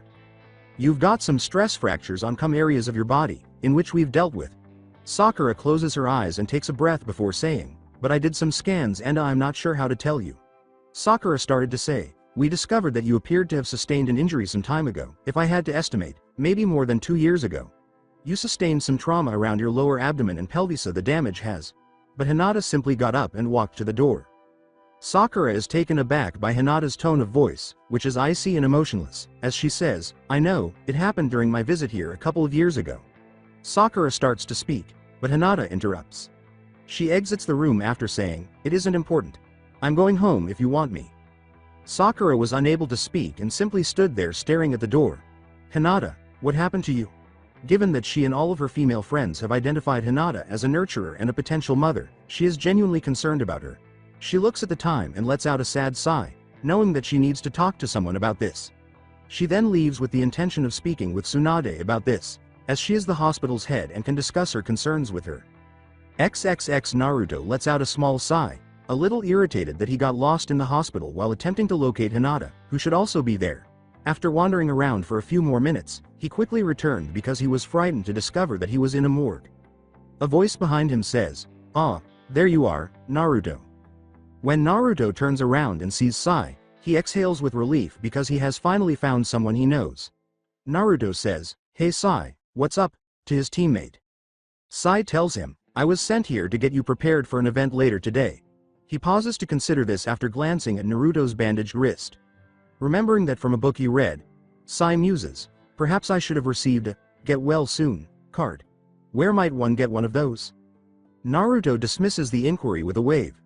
Naruto asks, "What event?" in the hopes that he will forget about the card because he finds it unsettling. "I'm not sure, I think it's a celebration later on. Ino asked me to take you to her house later today." Naruto gives a somewhat perplexed nod. "Okay, where's Ino's house?" Sai gives a small laugh, but Naruto can tell it's mainly a phony. Naruto drooped his head in frustration as Sai told him, "I have no idea. I don't know where she is either. I barely know where Sakura's is since she kicked me away from it for so long." Naruto screams out of frustration. "So how were you to bring me there anyway?" Sai just laughs and shrugs. "Well, I hadn't thought about that." Naruto is wondering, maybe Sakura or Hinata know. He then begins to move. Sai tells him, "Oh, I saw Hinata leave the hospital a little while ago." Naruto becomes irritated. "And you couldn't tell me this straight away?" With a defeated nod from Naruto, Sai tells him, "You never mentioned it. I think Sakura should still be in the hospital. We best check with her." Sai then starts to walk with Naruto. XXXXX Hinata sits in her family compound garden, feeling a strange and somewhat nostalgic sense of home again. She shakes her head because she spent so much time underground that she didn't know when it was morning or night. She looks around and sees some Hyuga branch members walking down a pathway, bowing to a preteen girl that she recognizes as Hanabi. Hanabi doesn't seem to mind them, but she notices a smile forming in the corner of her mouth, which is easy for an untrained eye to miss. Hinata sighs and rubs the scar along the left side of her face, feeling it from the corner of her eye all the way down to her jaw. She cut herself there when she became dangerously dehydrated and was unable to cry anymore, so she cut herself there as a symbol of her own never-ending grief over what happened to her.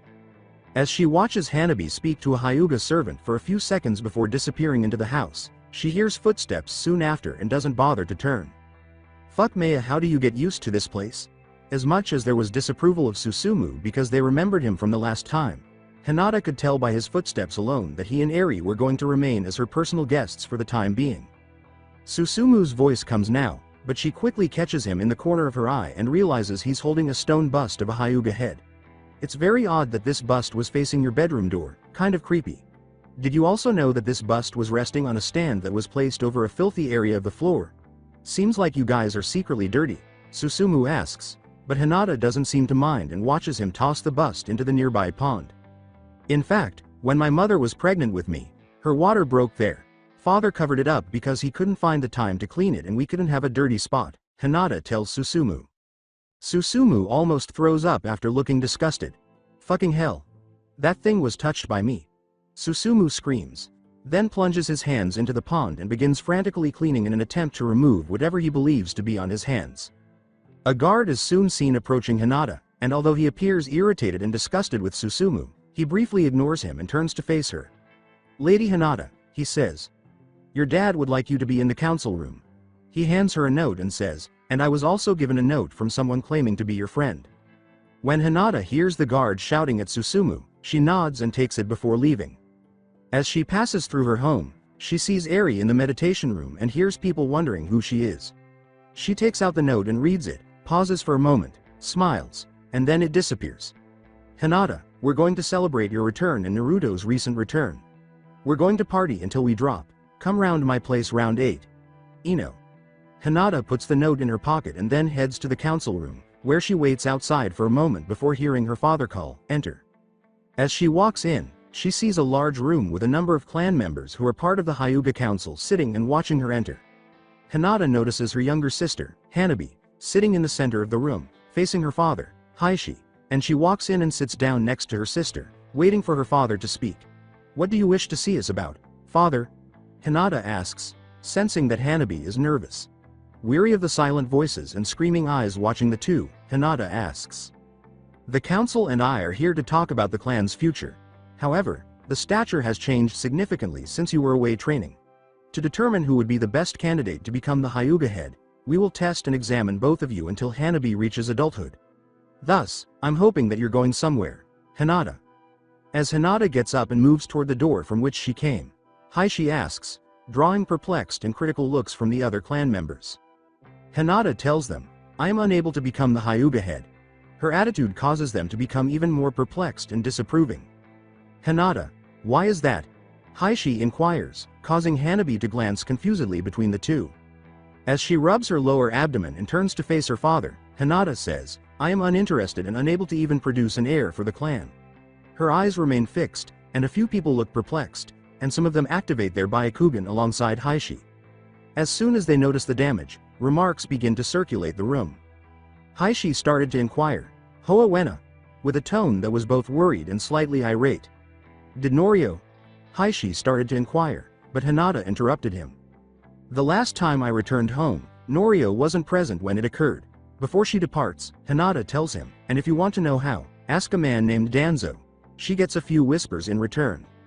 Feeling anxious and seeing no response from her father, Hanabi looks at the door and swallows before slowly rising and leaving for two reasons.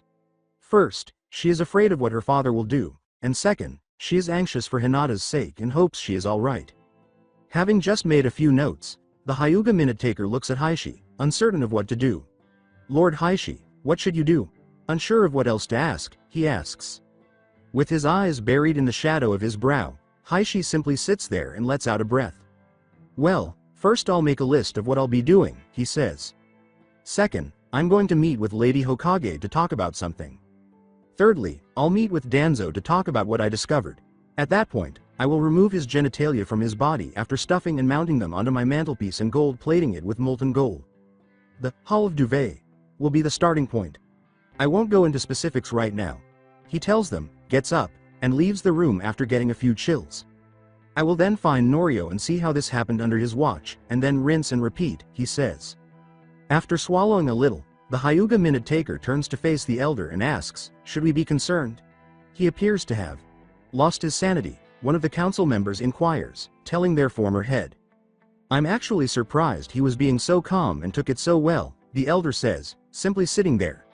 "For my part, I would have demanded the Fourth Shinobi War. And that's the Hall of Duvet in my book," the elder says as he stands up and walks away. With a worried expression, the Hyuga minute taker leans toward his companion and asks, "Should I record any of this?"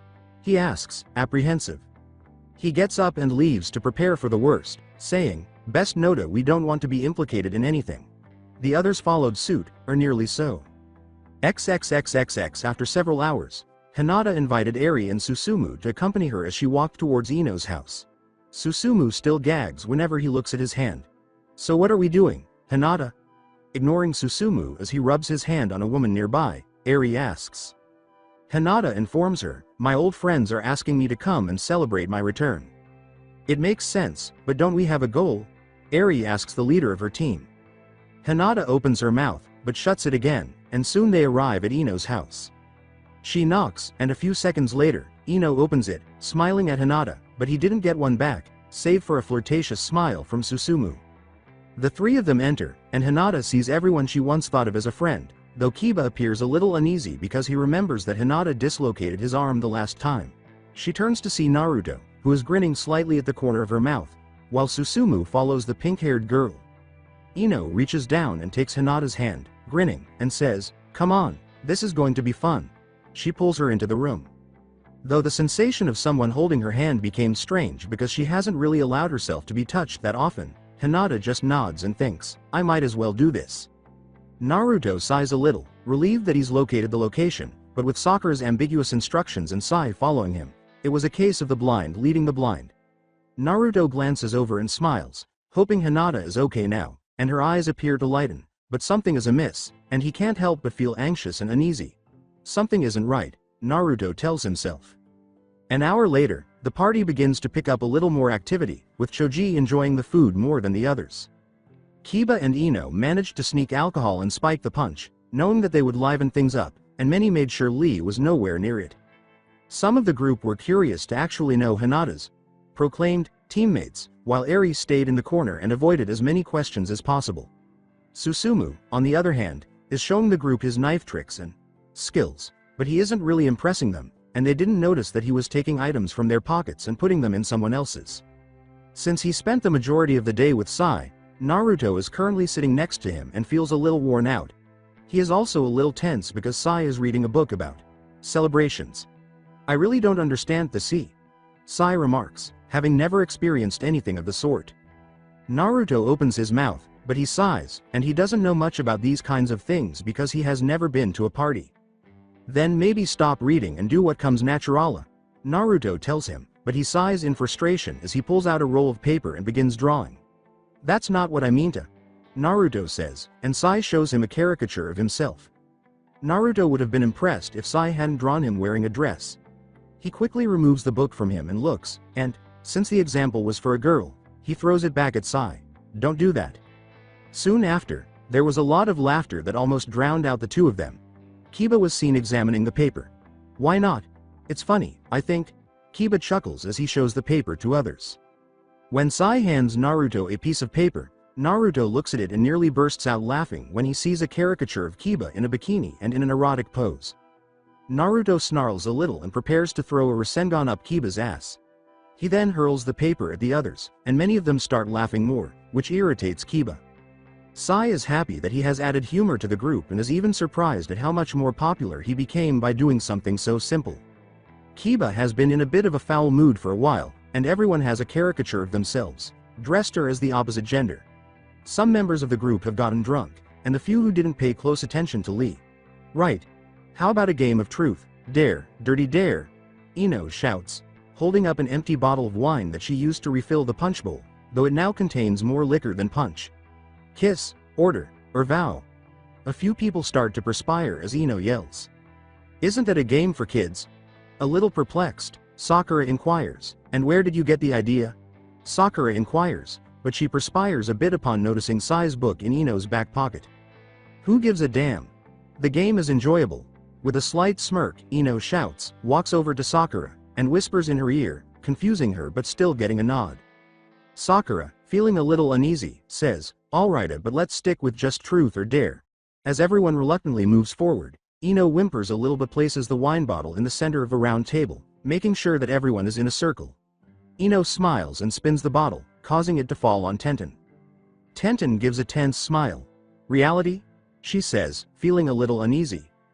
"Are you crushing on someone?" With a slight smirk, Ino asks.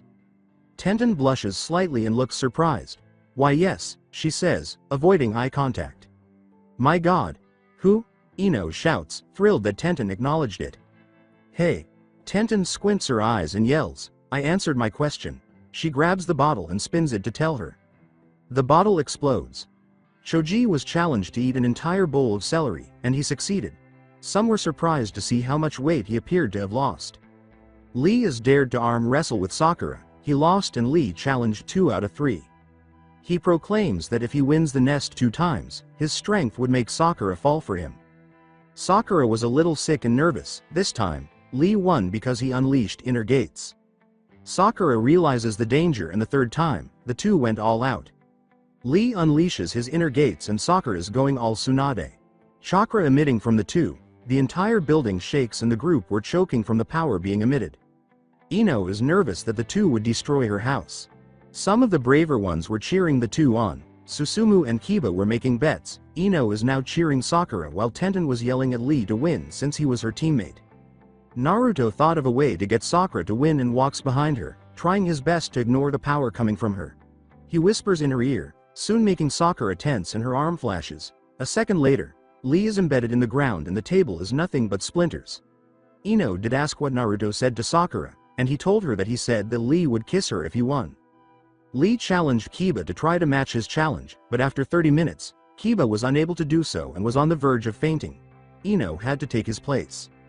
When asked how he got Kakuzu to dance and sing, Susumu explained that he had his chakra physically invade and control the human will, using Kiba as an example who was no longer tired and who had followed Lee's training regimen. Everyone was shocked and kept Kiba doing it for a few minutes before stopping because Kiba appeared to be in pain. When Susumu asked Sakura if she had a good time when he last visited, she blushed and said she didn't know, but now she was a little suspicious of Susumu. Susumu smirked as she asked for the truth. When the bottle lands on Naruto after Sakura spins it, she opens her mouth to speak, but Ino whispers something quickly, and Sakura nods, a little uneasy. Naruto, she says, observing him pause for a moment. Naruto started to say, truth, but Ino cut him off. Hurry up, Naruto. Avoid being a pussy. Naruto sighs and crosses his arms in frustration as she says this. Naruto says, dare then. Ino gives him a cheeky smile, which makes Naruto anxious almost as if he's just signed a death sentence for himself. Sakura turns to face Naruto and watches him as she says, I dare you to kiss Hinata. Everyone in the living room looks in shock, and Naruto's eyes widen. The silence is deafening, and Neji tries to object, but Tenten makes sure he doesn't. Naruto looks at his teammate, his shock turning to confusion, and then he looks at Hinata. What now? Uncertain whether he heard her correctly, Naruto asks, hoping he did. Ino gives her blonde friend a cheeky smile and says, kiss Hinata. The tension in the room increases as everyone looks between Naruto and Sakura, Ino, and Naruto's eyebrows knit together, a little confused as he looks at the two, trying to figure out if they were joking. Seriously? Still not taking it seriously, Naruto asks. The two nod. Naruto is apprehensive and tries to object, but something grabs the collar of his jacket and pulls it hard, and for a moment he thinks he has whiplash. Hinata's face meets his, and his nose brushes hers before meeting her cheek. His lips lightly brush hers and are firmly pressed now, his mind sparking from shock, surprise, and some fear. The fear coming from his view into Hinata's eyes, which are cold, unmoving, and seem to stare past him. The kiss is similar, and they seem to be both wet and cold at the same time. After a moment, however, things change. Something twinkles in her eyes, and warmth comes for a moment, and her lips move a little before Hinata breaks the kiss and steps back, standing next to Eri and simply staring at the bottle. Everyone looks at the two and the tension is even more intense. They all sense the cold presence of that, but Naruto is the only one who notices even the smallest change. He swallows, takes a step back, and soon leaves the room as his mind becomes overcharged and he just stares at Hinata. After a few moments, they hear the front door open and then slam slightly as it closes. Everyone remains there for a while before Shikamaru and Choji quickly depart to catch him. Kiba gets up to follow, but his body fails him and he lies on the ground unconscious. Sai turns to face Sakura, even sensing the tension in the air, and asks, what happened? Ino and Sakura appear more surprised than anyone, and they half expect something like this to happen on some level, but the roles are reversed, with Naruto leaving in a hurry and Hinata staying back, but without the confusion. They look at Hinata, who doesn't seem to react and just wanders away and leans against the nearby wall. Eri walks over and does the same, keeping her company while Shino does the same. Susumu observes and begins to jump a little to the music, saying, well, this party went downhill.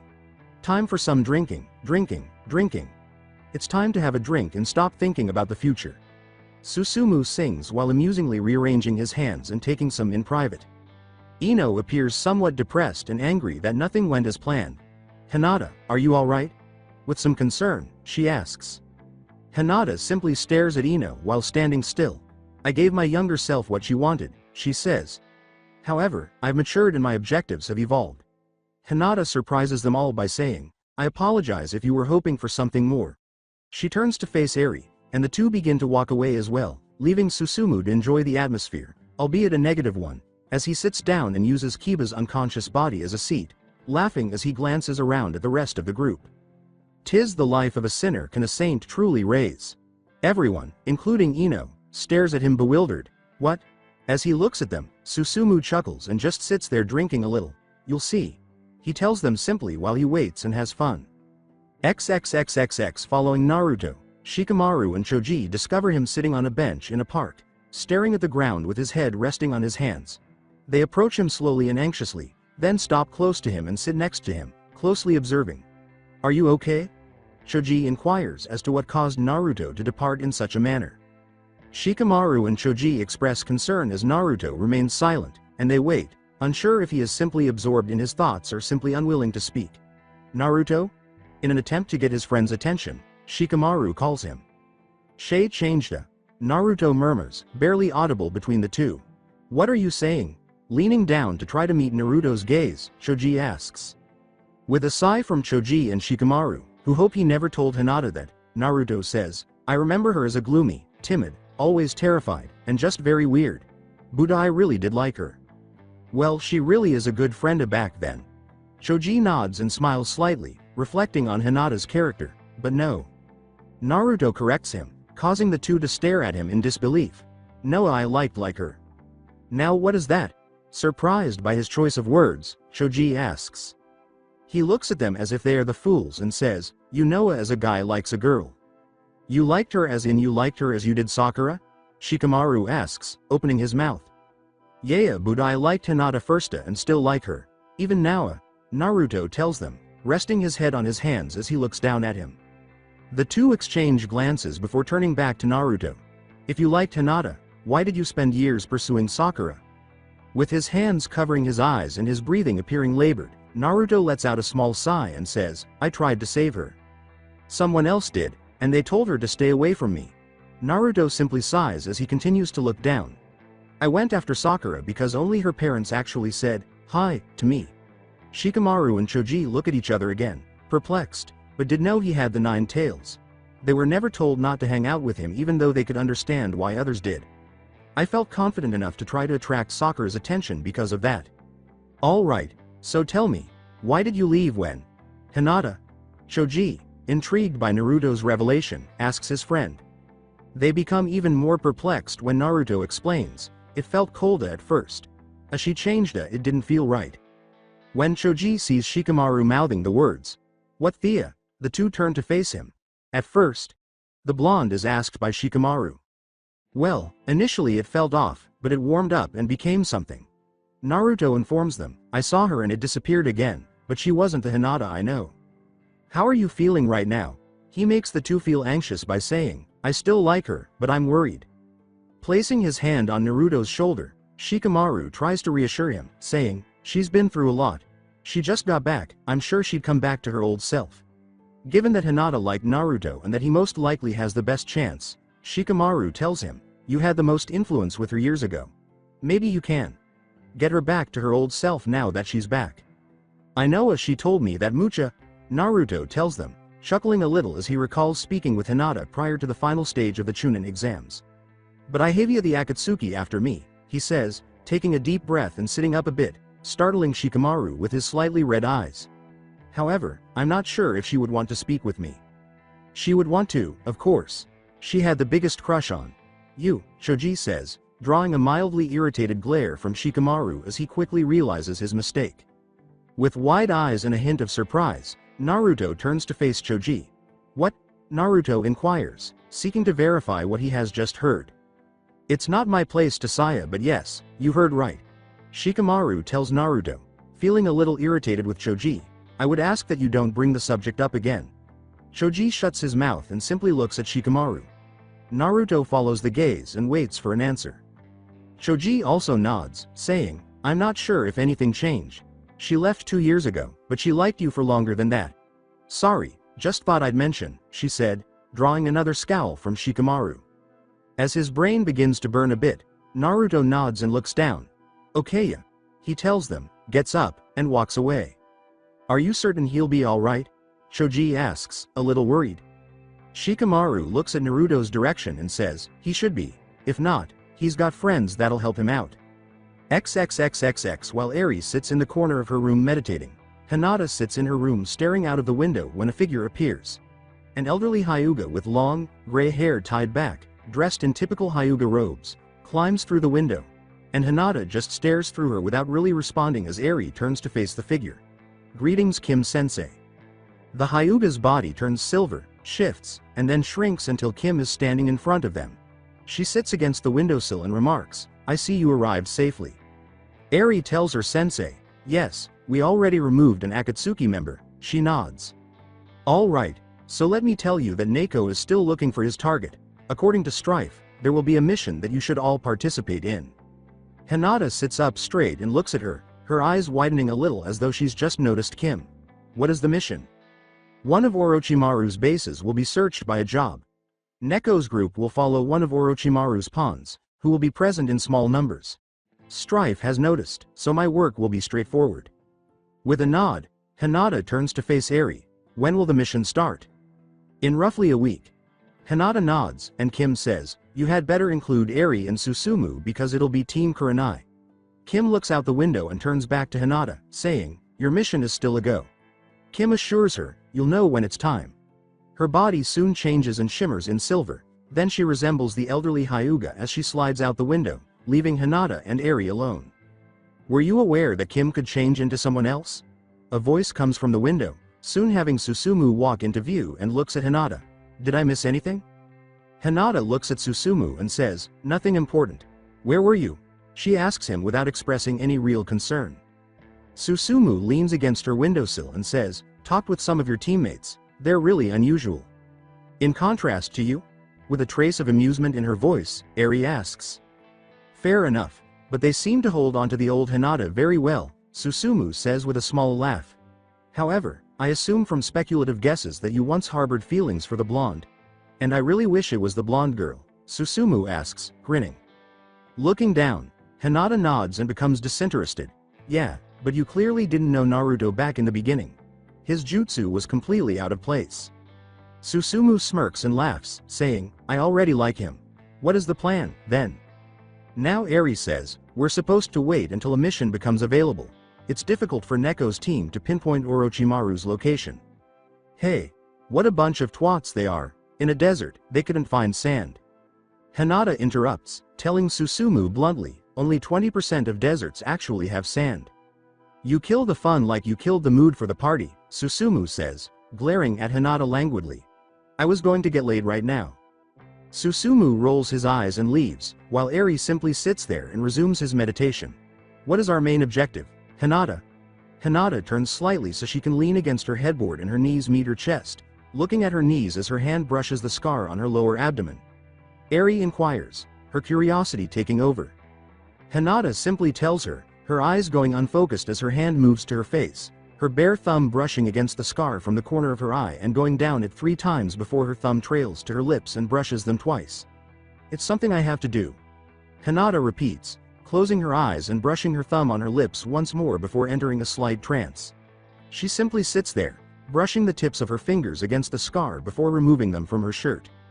XXXXX as Norio stands in the center of the Death Fist Temple, he feels a warm, congealed liquid on his feet and sees a few bodies on the stone floor.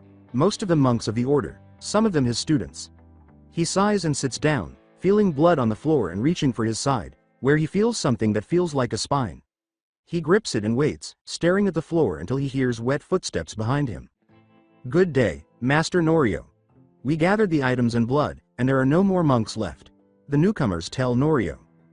Getting nods, Norio tells them, "Place them in the empty sockets on the wall and be sure to place the blood within the sockets before you put the items in it."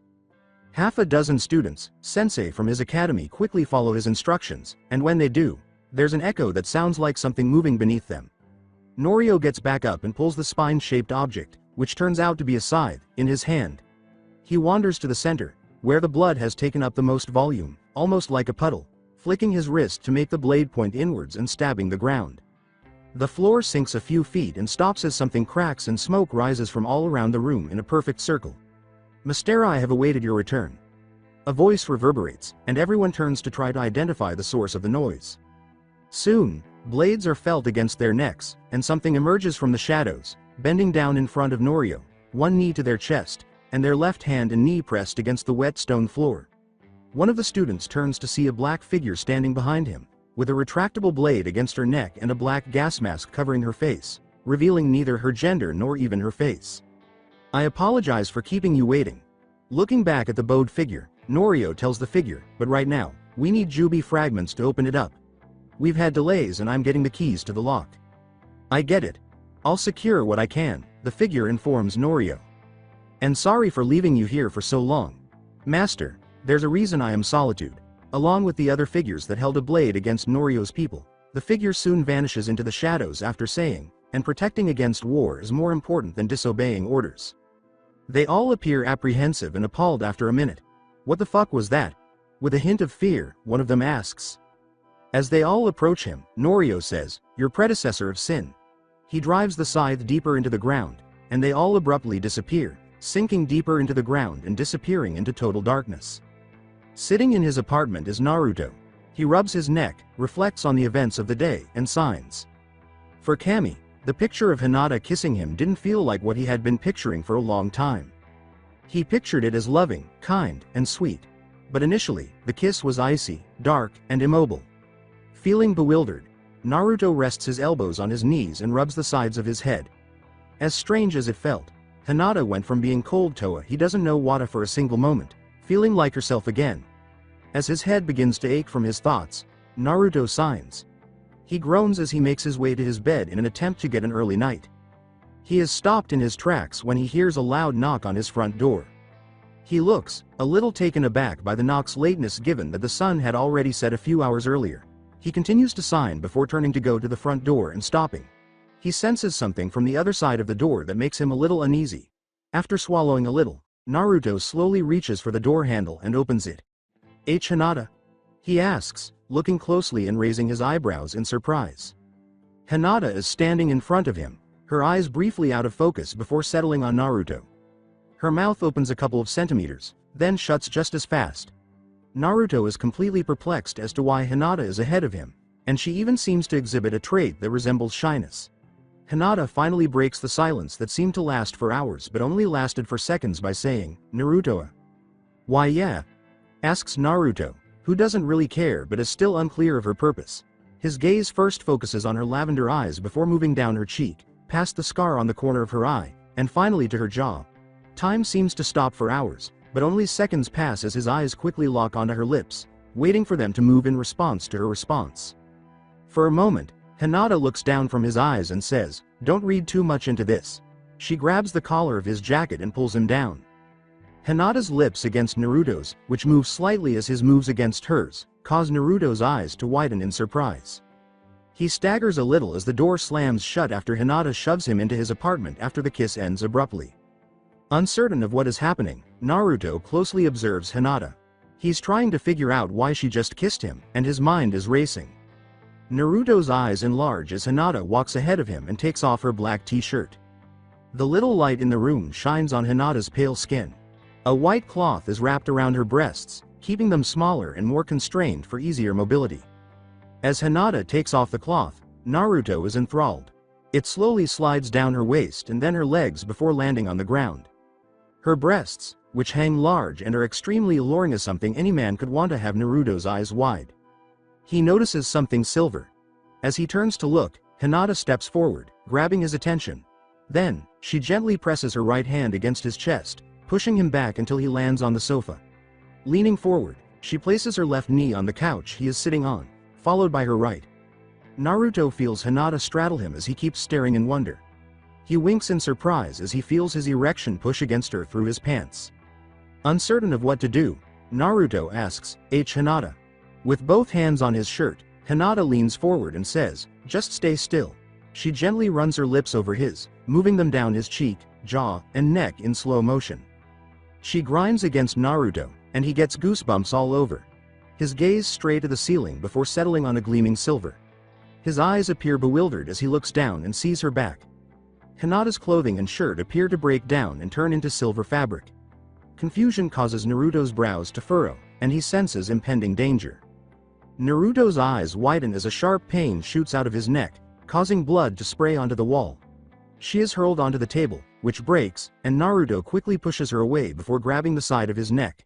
His shirt was gradually getting stained by a warm liquid that was dripping from his neck and passing through his fingers. Naruto started, "What the hell?" His eyes widen in shock and his body freezes. Hinata slowly stands up, but her body begins to liquefy. Blood appears to have been collected and is bundled into a small ball, but half of her face begins to slide off with blood trailing from it. Taking out a test tube, Hinata, or at least her impostor, collects the blood and examines him.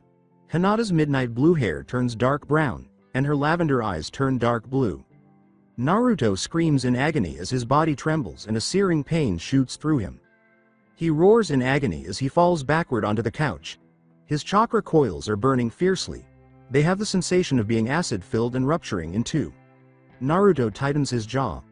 Fear grows as his eyes slowly move to his hand and he notices that his arteries and veins appear to be turning black. In some way, his body simultaneously freezes and burns.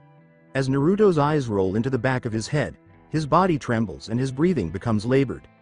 Naruto's eyes enlarge, and he leaps from the couch and quickly scans the area. There is no sign of blood or damaged furniture, and it is dark, which causes confusion. He grabs for his neck in a hurry. Nothing at all, not even traces of blood. He swallows nervously, wondering if it was a very vivid nightmare or if that actually happened. A chilly sweat runs down Naruto's neck as he trembles in terror. Someone knocks on the door. Feeling nauseous, Naruto holds his head up and coughs a little as he slowly stands up. Still feeling nauseous, he walks to the door and opens it. Naruto's brows lift in astonishment and perplexity. With a sudden sense of copyright yavu, Naruto asks, "Hinata?" with a hint of bewilderment and incredulity. Hinata is standing in front of him, her eyes briefly out of focus before settling on Naruto. Her mouth opens a couple of centimeters, then shuts just as fast. Given that he only saw this a few minutes ago, Naruto is just as perplexed as he was before. Hinata finally breaks the silence that seemed to last for hours but only lasted for seconds by saying, "Naruto." "Why yeah?" asks Naruto, who has seen this before but is still not sure what's happening. Hours seem to pass, but seconds are all that are needed. "Don'ta," startles Hinata. When Naruto interrupts her, he grabs her shoulder and appears even more perplexed than she is. Naruto asks, "What's going on?" since he has recently experienced this. While still appearing completely bewildered, Naruto tells her, "You kissed me, then you bit me, and then your face melted." Hinata gives him a perplexed look before shoving him inside. "What?" Hinata queries bewilderedly. "You just came here, did exactly that, and then we kissed, and then," Naruto started. As he turns to point, he is abruptly struck by the wall. He feels as though his ribs are broken, and the air is being torn out of his lungs. His feet hang off the ground, and he glimpses the figure in his hazy vision. The figure's eyes glow white, its body is reddish-black, and the power emanating from it is, to put it mildly, overwhelming. Naruto's eyes focus as he recognizes the figure. But Naruto's face is struck by the figure's fist. Splashes of blood, bone, and brain matter cover the wall. Panicked, Naruto leaps to his feet and looks around. Naruto drops to his side with vomit hitting the ground as it abruptly rolls up his throat. When Naruto's hazy vision clears, he realizes he's lying on his couch. There are no lights on, and the only light is coming from outside. Once more, Naruto tries to stop himself from throwing up as his stomach tightens. No matter how hard he tries, he keeps throwing up and holds onto his stomach. Feeling nauseous, Naruto turns over, burying his head in the cushions of the sofa and groaning in agony. What on earth was that? Even though it was a blurry vision, Naruto wonders because the image of that thing is ingrained in his memory. Suddenly, Naruto hears a sound. He looks out into the room as he slowly slides or rubs his face against the cushion. He narrows his eyes in bewilderment as something moves. A tiny hand carefully pulls itself up by grabbing the edge of the sofa cushion.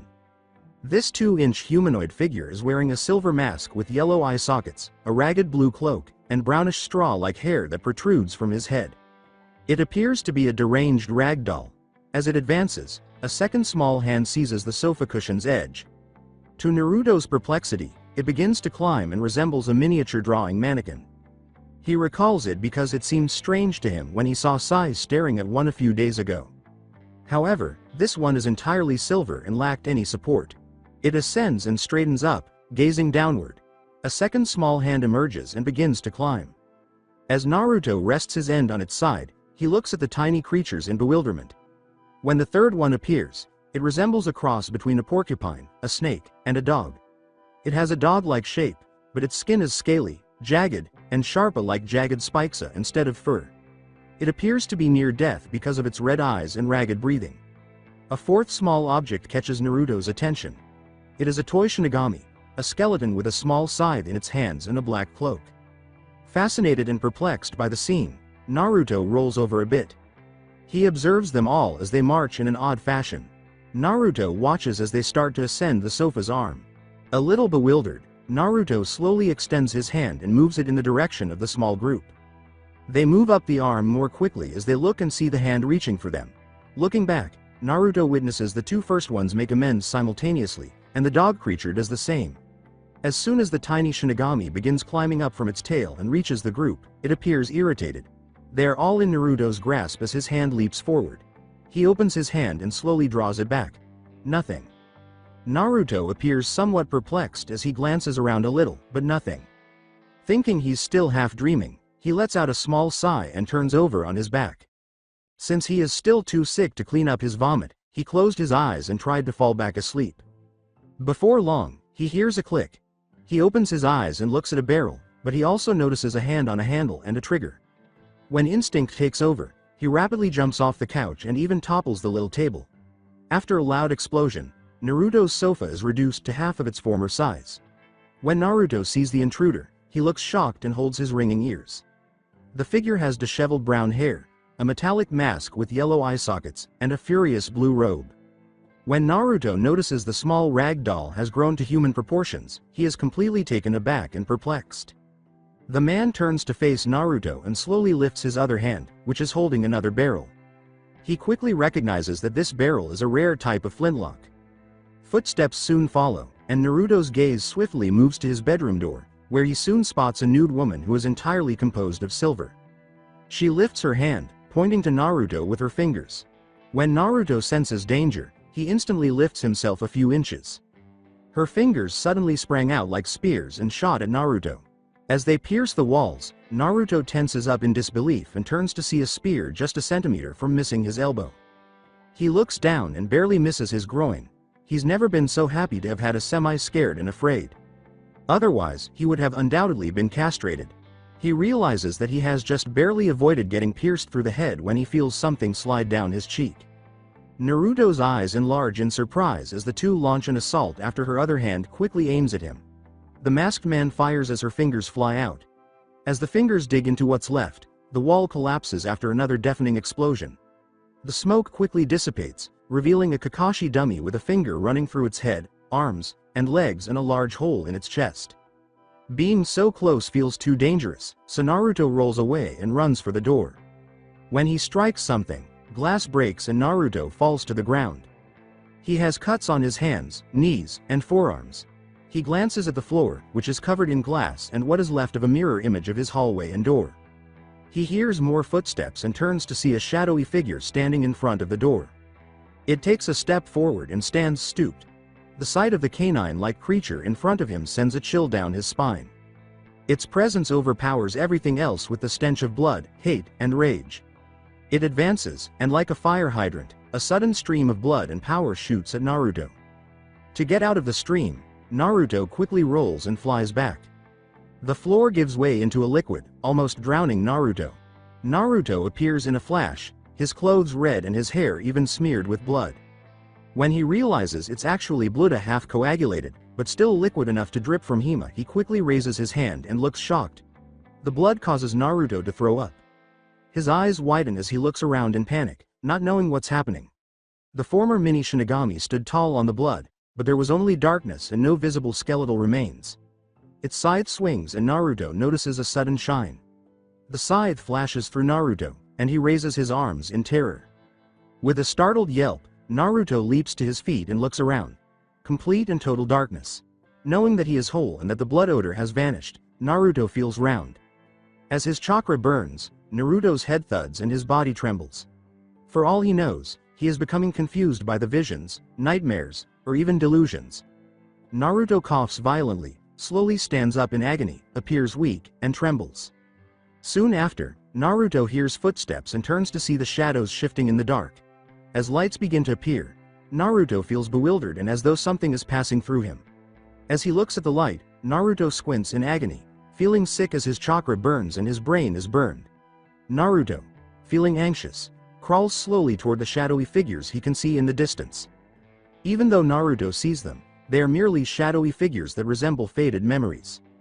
As Naruto looks, he sees the biggest of the people, a dank Goliath of a man, and a voice yells, "Open the gate," with obvious anger. It appears as though the shadows are conversing and interacting with one another, but Naruto is unable to hear them, at least not all of them. Though Naruto has no idea what they are talking about, a few words make it through. He recognizes one of the shadows as the Shinigami he previously saw. The two that are left and visible to him are more human than the others. One of them appears more detailed than the others, which confounds Naruto. Looking closely, Naruto notices that the man is in his middle years and that his many ringed eyes seem to radiate power, some of which he recognizes for some reason. The Shinigami-looking shadow informs the hulking shadow, "The universe is fractured. We are only a shadow of our former selves. This universe could hold the key." The shadows are still moving and speaking in words they have forgotten. When Naruto looks, he notices the wall at the end. When he notices two handprints etched into the wall, one featuring a black crescent moon and the other with a white circle in the palm, a wonder takes over. The fact that Naruto senses something otherworldly from the other side makes him a little uneasy. Shadows keep moving and talking, but no one listens. One of the shadows begs, "Give us time so we can see if this world has the answer. You're also missing most of those that can unlock the gate. Just give this universe time, like all the others." Naruto glances around, wondering what everyone is talking about and feeling as though he's missing the big picture. Unaware that he has not yet spoken, his gaze slides to the final one. He looks at the Goliath and says, "We were born of this world and we have our family to think of." When Naruto sees Hinata's Isa no, the Hyuga Isa, his eyes enlarge. Naruto quickly experiences a terrible power. A feeling of dread grips him as he turns around and sees the Goliath's shadow. It develops, produces tendrils, and displays a dark eye. "We are the closest family you'll ever have." The shadow hurries, the power overwhelming Naruto, and he feels scared as the eye reminds him of Sharingan in some way, but there were layers of them. Naruto's eyes enlarge as he screams in agony and horror and thrashes in terror. He hits wood as he falls, and his arm hurts. In a panic, Naruto looks around and rolls over, vomiting. His apartment was the same, only darker. His head is pounding and his veins are burning as he holds his stomach. He looks at his hand as he slowly stands up, trembling. Confusion strikes. Blood that has been dried. Nervous and feeling more dried blood, Naruto's hand swiftly reaches for his neck. He scans the area, noticing bloodstains on the floor and a ruined table. Naruto examines his palms. Confusion, fear, and the hope that his nightmares are over. Weakly, Naruto approaches the sink, plunges his head inside, and flips on the faucet.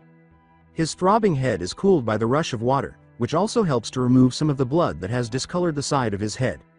Naruto vomits into the sink after experiencing stomach convulsions.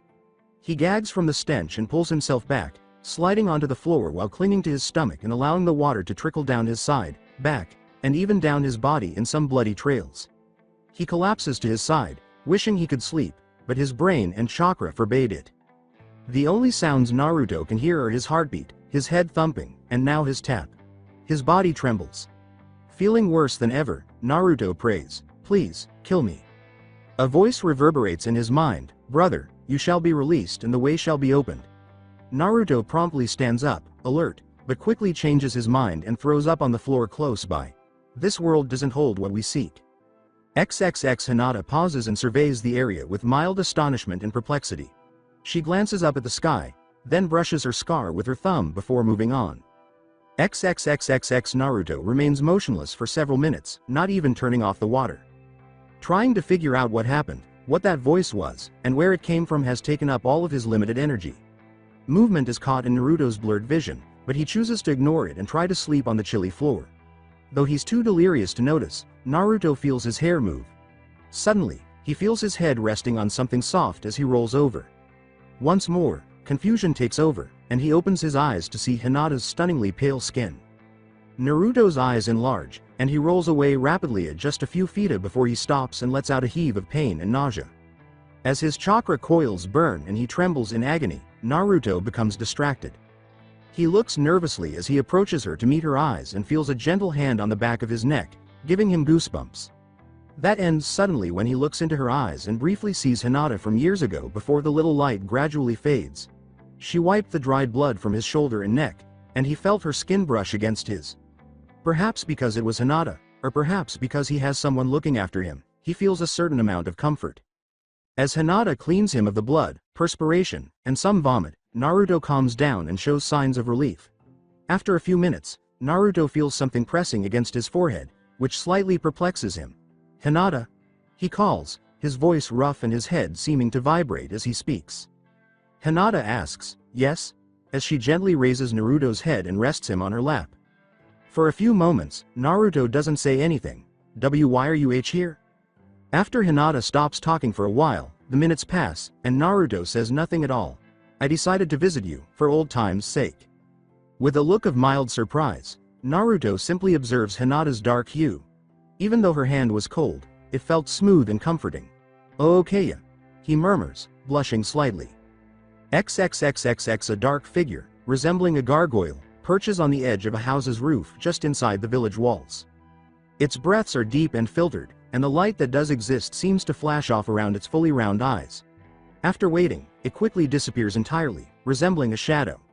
A figure suddenly appears in a nearby alleyway as the streets are nearly deserted. Suddenly, the entity from the rooftop kneels down and says, "General Faminia," in a deep voice, waiting for a response. Something says, "Here, that's all I could acquire," from the darkness. A sealed test tube filled with blood is held out by Kim, who says, "Go now." The person takes the test tube and disappears into the darkness, leaving only the night, while Kim transforms into her liquid form and disappears into the darkness. XXXXX days away, at the Wind Nation's border. In front of the Wind Nation's desolate wastelands are a number of shadowed figures. After standing still for a few seconds, one of them steps forward. Since the others are dressed exactly like her, their female voice is filtered through a gas mask. The target is no longer of this world. Our objective now is to collect the closest sample we have available. We could draw the blood of the target's corpse. Unfortunately, according to data, the target has the ultimate defense, so we'll have to collect it while they're still alive. If you do somehow kill the target, then collect the blood and leave. One of the group members says, "Should be simple enough." They all quickly disappear in the night's darkness, with the others following in a little flurry. The moon stretches across the night sky, revealing the sparseness of the arid desert. The hidden sand village is surrounded by stone walls. A number of shinobi observe the desert with little hope. Looking down the path into the village, one yawns. Though unbreakable darkness envelops the which is not lit, the little fires along the wall that leads the way continue to burn unabated and illuminate the path. He starts to turn around after coughing a little, but something hits his chest. He looks down and sees a tiny bolt in his chest as he coughs a little more. He searches for the source because his body is unable to process this. His head is whipped back and his body turns black before exploding into dust and darkness as another bolt passes right through his eye. A couple of guards turn, looking and seeing in confusion as metal hits the stone floor. While the other looks around, one of them draws a kunai and slowly starts to move toward the location of the sound.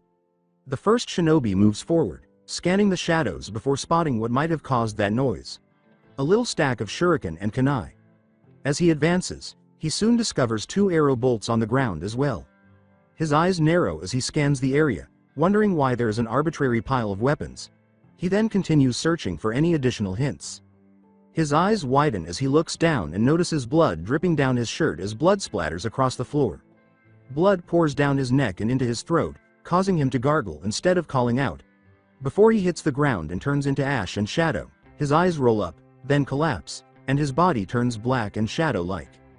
An unidentified force slams into the second shinobi, who grunts and yells in shock as a blade slashes into his arm and barely misses his chest. He scans his surroundings, spotting the individual before his foot steps and hits nothing, causing him to fall off the wall and yell in shock. The assailant was dressed in black leather, which makes them blend in with the darkness flawlessly. He has multiple pouches along his body, and as he looks through his black gas mask, his blood-stained blade is still ready. A bolt shoots at him as he lifts his left hand. As he falls, the shinobi quickly tilts back, barely avoiding it. In order to slow his descent, the shinobi twists his body so that his feet are aimed at the ground and his hand is reaching out and brushing the wall. His chakra focus on his hand triples as his feet begin to graze the wall. With his other hand, the shinobi retrieves a kunai from his pouch. His feet push up to rush back at the wall as he looks up. He remains there, staring straight ahead, and the color in his eye runs as a sudden flash of steel passes by, leaving him confused. A thin line of paper runs along his headpiece, across his face, and across his eyes. His head top starts to slide and drop. His body turns into ash and shadows, then falls, becoming one with them. Standing at the top of the wall, a figure takes a deep breath before gathering himself. His attire is distinct from the others because it is deep red rather than black. Is the area secure? He asks, glancing around and taking off his mask as he observes people turning to ash and shadows and fires extinguished. The man looks to be at least 40 years old, but it's difficult to tell because of the scars on his right side of his face, which lick the corner of his brow and run down from the corner of his eye like a tear. He notices a woman on the left who is dressed similarly to him but is still wearing a mask. Yes, the others will ensure that no eyes glance this way. We have secured our escape as soon as we collect the blood. Remember, the target has the ultimate defense. Killing it will be more difficult than gaining blood from the body. We are to draw blood and retreat. Those are my orders. Don't die out there, or you'll shame the homelands.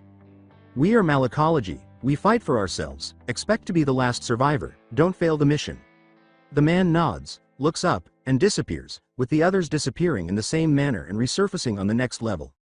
His voice reverberates profoundly as the others lip the words, almost like a prayer. They disappear, leaving only shadows, and the threat is unaware of the hidden sand village's streets. XXXXX as the rare cloud thickens across the sky, Gaara stands atop the cage tower and looks up. Gaara sighs a little because she knows that the weather will snow for a brief period of time, just like in deserts, but it will dry out before anyone notices. Although it is rare to see desert snow, Gaara is aware of its arrival because she has spent every night alone observing the passing of the night. Since waking up and seeing Naruto and almost half of the Sand Shinobi force standing over him, Gaara has felt his mind calm. Feeling the mark he made on the side of his head years ago, Gaara clasps his head.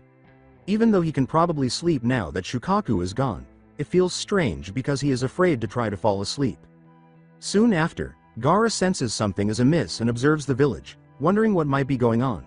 The sand surrounding him transforms into an eye that soars high into the sky, scanning, watching, and waiting for what this sensation of dread is. He covers and closes his left eye, concentrating on his chakra and murmuring to himself, opening of the third eye. He sees his shield up and the shadows emerging from nothing as his sands move and form behind him. Some women and men emerge from the shadows, but they all wear black leather, gas masks, and weapons that are concealed throughout their bodies. Gaara looks around at the new arrivals and senses their fear. He is not afraid. In fact, it seems as though life and the world are afraid of them. "Who are you?" asks Gaara, keeping a close eye on you with his third eye. "Are you with the Akatsuki?" They ask again, calculating and staring at the sand, but they don't answer. He watches them, and he sees more emerge from the shadows like cockroaches, and they don't seem afraid. "Must I kill you all?" they asked once more, but as they began to proceed, they made no response. The sand of Gaara rapidly tightened around them as it erupted. Gaara's eyes narrowed as he raised his hand, prepared to crush them, but he felt nothing trapped in his sands and no resistance. Behind him, the sand rises quickly, preventing multiple bolts from striking him as figures begin to emerge from all directions, disappearing in an instant and then resurfacing in the same way. The cage was a little perplexed, wondering if Lee was faster than him or if he was under a genjutsu. Gaara's sands rush around him, obstructing multiple bolts that are harmless. Gaara becomes disinterested and his sand blows up all around them, enclosing them all in sand. He then waits, perplexed once more because he senses that there is no one in his sand. As he feels the sand shoot out of his shoulder, he turns to see that one of the attacker's blades attempted to cut him, but his sands easily deflected it. His sand blocks something as their left hand rises. As he looks, he sees a device that resembles a crossbow or something similar fastened to his wrist. Something catches Gaara's attention. The bolt embedded in his sand is glowing blue. From the bolt comes an explosion. Bits of Gaara's sand have been turned to glass by the heat and flames, causing him to stumble from the force. Gaara narrowly sees an assailant reaching out to him as he feels a tug, almost like a force is dragging him away. Gaara feels his left arm, stomach, and torso's sand armor rip off and fly directly at the assailant. The attacker is only a few feet away when the sand suddenly stops and hangs in midair. As he watches, Gaara realizes that he no longer has control over the sand the attacker took, which leaves him a little perplexed and makes it clear that the attacker wasn't anticipating that outcome. The attacker is engulfed by the sand as Gaara waves his hand, but this time, Gaara senses resistance. Sand burial. Gaara roars, closing the palm of his hand. Blood splashes all over the floor, some of it spraying across the roof and landing on the ground below. One of the other attackers said, "That idiot." Her voice was devoid of any fear, anger, or even concern. From the corner of Gaara's eye, he sees her disappear once more, and he quickly senses something invading his personal space. A figure flies away, skidding across the ground and stopping a few feet away as the sand surrounding him explodes due to movement below. As the fighting raged, lights began to turn on. A number of figures began racing across the rooftops before coming to a halt. Conflict quickly spreads throughout the several rooftops as shadows grow. Sand prevented the shadows from landing a hit, despite the fact that they appear to have the advantage in combat. Standing inside a ball of sand, Gaara keeps an eye out to make sure his people don't lose. While high-ranking shinobi defend Gaara, lower-ranking ones are escorting civilians away. The village was informed that they were being attacked, but it didn't seem like the enemy was from Akatsuki or any other nation. The sand surrounding the village keeps rising, forming a barrier to stop the long-range projectiles that put the civilians in danger. As the sands outside the walls rise, Gaara seeks to eliminate any chance the enemy could escape his hold and safeguard his people from any further dangers.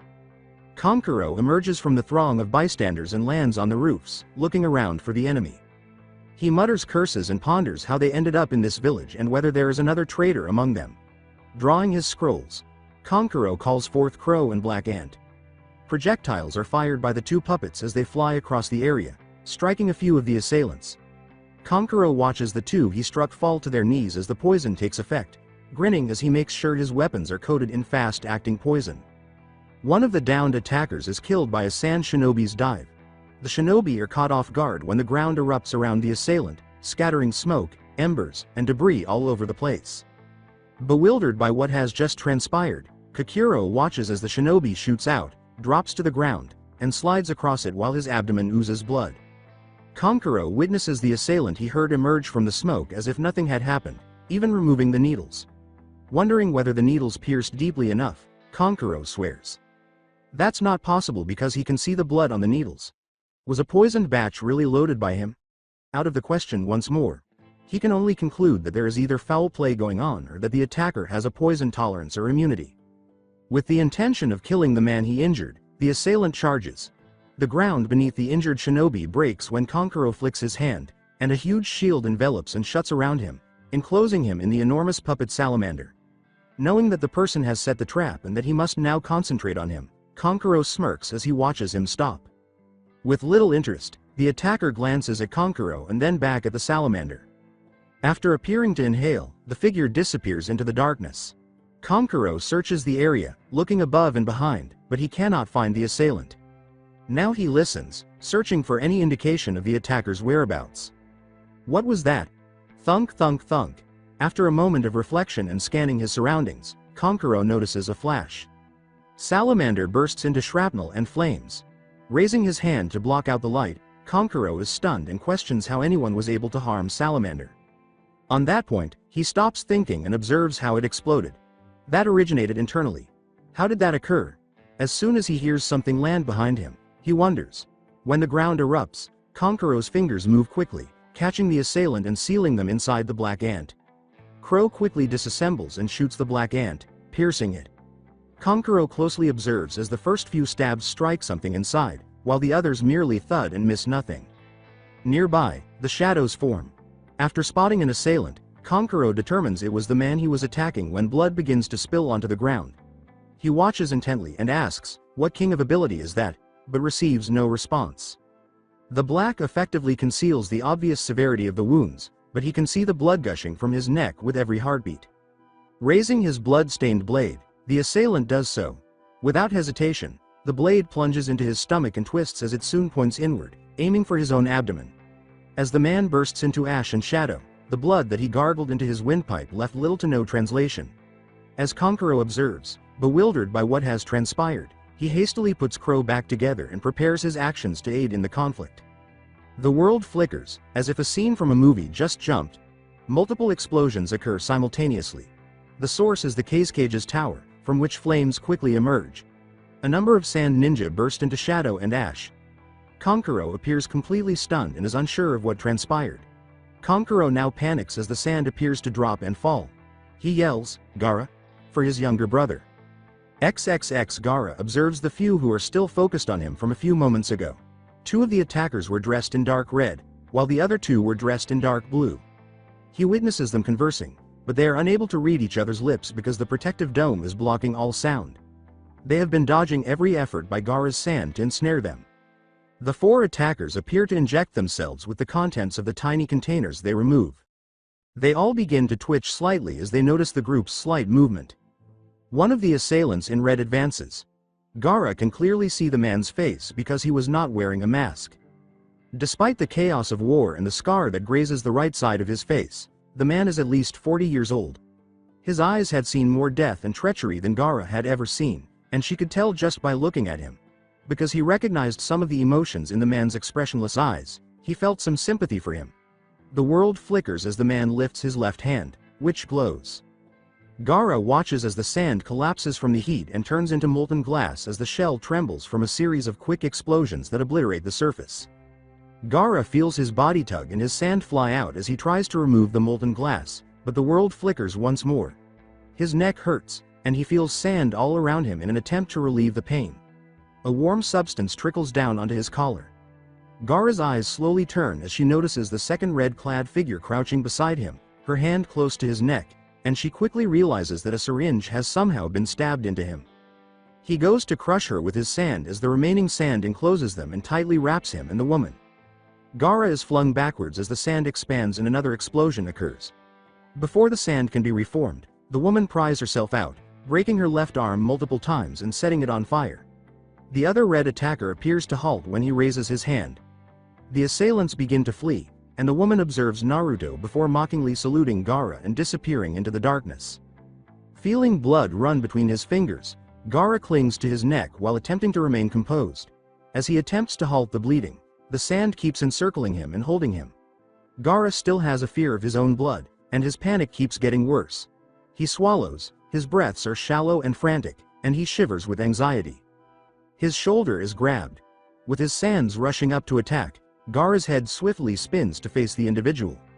When he sees his brother's anxious eyes, the sands stop. Swiftly reaching into his pouch, Kankuro removes the bandages he typically uses to prevent sand from getting inside loose garments. After applying the bandage to Gaara's wound, Kankuro says in a comforting whisper, "It's all right, Gaara. It's all right." He then commands, "Get the medic," as the shinobi scurry about the scene, attempting to identify the attacker's escape path. XXXXX The attackers left the village without a trace. Before they fled, those who were hurt or on the verge of death committed harakiri and disappeared in ash and darkness. Although the shinobi force's death toll is unknown, civilian casualties remained at zero due to the number of Mia and the attackers' alleged vaporization of their kills, which they believe to be slightly higher than 70. Although Gaara was hurt and lost some blood, his injuries weren't as severe as Kankuro had feared. They communicated the attackers and their dress code to the Leaf and the other allied nations. XXXXXXX Many days have passed since Naruto had that nightmare, or vision, or whatever it was, and it may have been as long as a week. Despite not knowing what they say or what they mean, Naruto has been hearing things in the most sinister places. Even though Hinata is still emotionless, he has spent a lot of time with her and occasionally notices a sparkle in her eye that makes him think of her former self. "I'm doing it for my old self," she seems to say without question whenever he asks why she's with him during their time together. Although she doesn't display any signs of it, the other Konoha 11 members have been speculating that she has rediscovering her old feelings. But Hinata never left his apartment while Naruto was afflicted with a serious illness that left most people stunned. Susumu has been making lighthearted remarks, or at least they believe they have, implying that Hinata is licking an old itch before destroying what remains, akin to a praying mantis. Eri is what the group views as Shino on a responsive level. They can only learn that she trusts Hinata's actions and that she never gets touched by her. The major nations have been in a state of chaos, with sporadic attacks, disappearances of people, and even attacks on Jinchuriki. The majority have been linked to Akatsuki, but there is another player out there who is either attacking said Jinchuriki or gathering samples from bodies. More people than usual seem to be watching Naruto, and some of them weren't his friends and companions. Since Kurenai is unable to continue with any missions for the foreseeable future, some claim that she is no longer a shinobi. Hinata and both of her teams have departed with Kakashi, according to Naruto, who hasn't seen her in a while. Since Hinata returned, Naruto hasn't really bothered to stay up to date on the news and specifics of the majority of his friends. Since Naruto appeared to be hanging out with Hinata, Shikamaru and Choji have been keeping an eye on him. They did observe Naruto's increased twitchiness, as if he were anticipating Jiraiya to surprise him with embarrassing photos or something. At the moment, they were dining with him at Ichiraku Ramen. Not feeling as hungry as he had anticipated, Naruto looks at his serving. Shikamaru examines his features and can see that he hasn't been getting enough sleep. He did recall Naruto being seriously ill approximately a week ago, and his skin has lost its tan and his hair is more of a mess. Since Naruto's high vitality prevented him from ever getting sick, almost everyone found that strange. Naruto shivers with anxiety as he twitches and glances back, looking into nothing. Shikamaru pats Naruto's shoulder and asks, "You okay, Naruto?" Naruto turns to face him, seemingly unaware of his presence. "Seriously, you haven't been yourself for a while. What's going on?" Feeling perplexed and a little shivering, Naruto simply shrugs and tells her, "I'm alright, I have just been hearing things." Slurping some noodles, Choji asks, "Hear things? What things?" "I don't know, I really don't." He leans against the table and asks, "Anything else playing with your mind?" Shikamaru notices the tension in him but feels concerned for Naruto. As he tries to think, Naruto rests his head on his hands and murmurs, "It's a complicated." However, Hinata frequently interrupts and thoughts race through his head. "I guess, I'm worried about Hinata." After swallowing the last of his food, Choji orders his sixth bowl, saying, "Worried? She's only been gone since yesterday. Did something happen between you two? Did she actually stay with you, to look after you?" "Yeah, she was Tharia and I guess what she did was considered looking after, but what you have in mind, Issa, is very different to how I was taken care of, so to speak." Naruto tells them that although the first day was almost caring, things became strange after that. Naruto looks at Choji for a few seconds, thinking about what Choji said. He doesn't recall much, but things became really strange as soon as he woke up from his fever. "What happened then?" Choji asks, stopping his meal for a moment out of curiosity. Rewind for the past 12 hours, Hinata has remained motionless, gazing at the wheezing Naruto on her lap, who is perspiring profusely and constantly getting a moist cloth placed on his neck and forehead. Hinata is left sitting there as Naruto moans, slowly turns over, and drags himself to the restroom. Naruto drags himself on his hands and knees and hits the toilet with his head as he coughs violently. He spits out the vomit that has been brewing in his mouth since last night as he coughs violently into it. With a slight gag, he slowly moves to the bathtub and switches on the cold faucet. To get rid of the perspiration and other things in his hair that he doesn't want to think about, Naruto thrusts his head under the cold, running water. He cocks his head to the side, letting the water trickle into his mouth and then spread out around it, gradually eliminating the taste that had been there. After hurling his head away from the water, Naruto chokes for a few seconds, forgetting to breathe, and coughs a little, spitting into the water that is circling down the drain. Naruto sighs as he successfully shuts off the faucet and presses his head into a towel on the ground, allowing the already wet cloth to absorb more moisture from his head. With his head thumping, he tells himself, being sick sucks. Two Tails Jinchuriki found. Deceased. With his head just inches from the toilet's surface, Naruto dives for it as his stomach clenches and empties itself once more. Naruto shivers horribly and coughs, choking a little as he heaves in pain. As the disgusting taste of vomit spreads across his mouth, Naruto thinks to himself, "I just got the taste from my mouth. Essence taken." Feeling worse, Naruto coughs and throws up once more. He slowly reclines and looks around his bathroom, but nobody is there. He realizes it wasn't Hinata who spoke, and he starts to wonder who it was. It was a male voice that seemed to come from everywhere at once. The voice was harsh, husky, and dark, almost like Hinata's, but without emotion. Naruto rests his head on the toilet seat, closes his eyes, and savors the coolness of the seat after coughing a little more and spitting into the toilet. The floor appears to sway, and Naruto has never been happier to keep his unclean toilet in place. XXXXX as Naruto coughs in agony, he can feel the cold wind exposing his skin and his skin tingling. Naruto opens his eyes and winks in pain from the intense light as he feels something brush against his exposed skin. When he realizes he was on his bed, he coughs once more and slowly gets up from his position. He looks to his side as something moves next to him. Naruto's eyes enlarge and burn from the increased air exposure, and he feels complete shock and surprise as blood pours from his nose. Hinata burns Naruto's mind's eye after getting out of bed. She had no clothing on, and the signs of battle or something similar were visible on her unusually pale skin. Her lower abdomen has 2 scars that seem to catch his attention, one that resembles a large stab wound, and the other that resembles a surgical scar near the first. After realizing how closely he was examining her lower body and inadvertently mentally burning the little bit of midnight blue hair that concealed her womanhood, Naruto tears his eyes away from her scars and looks up. Unknowingly, his gaze fell on Hinata's unexpectedly large breasts, which had nipples that were so pale that they almost matched the color of her skin. Before long, his gaze moves up the scar to the left of her jawline and moves up to look into her eyes. She turns to leave the bed, seemingly unfazed. Soon after, Naruto notices another scar, which somewhat horrifies him. Her back has a large scar that has been cut to reveal the symbol for envy in the middle, as well as another scar that appears to be very recent and represents wrath.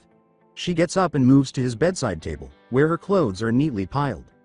When Naruto opened his mouth, all that came out was a dried croaking. Naruto was unsure of what to ask or say. His heart rate was fluctuating between rapid and slow, and his blood was rushing. Naruto was certain he was having a heart attack or stroke, if he didn't know any better.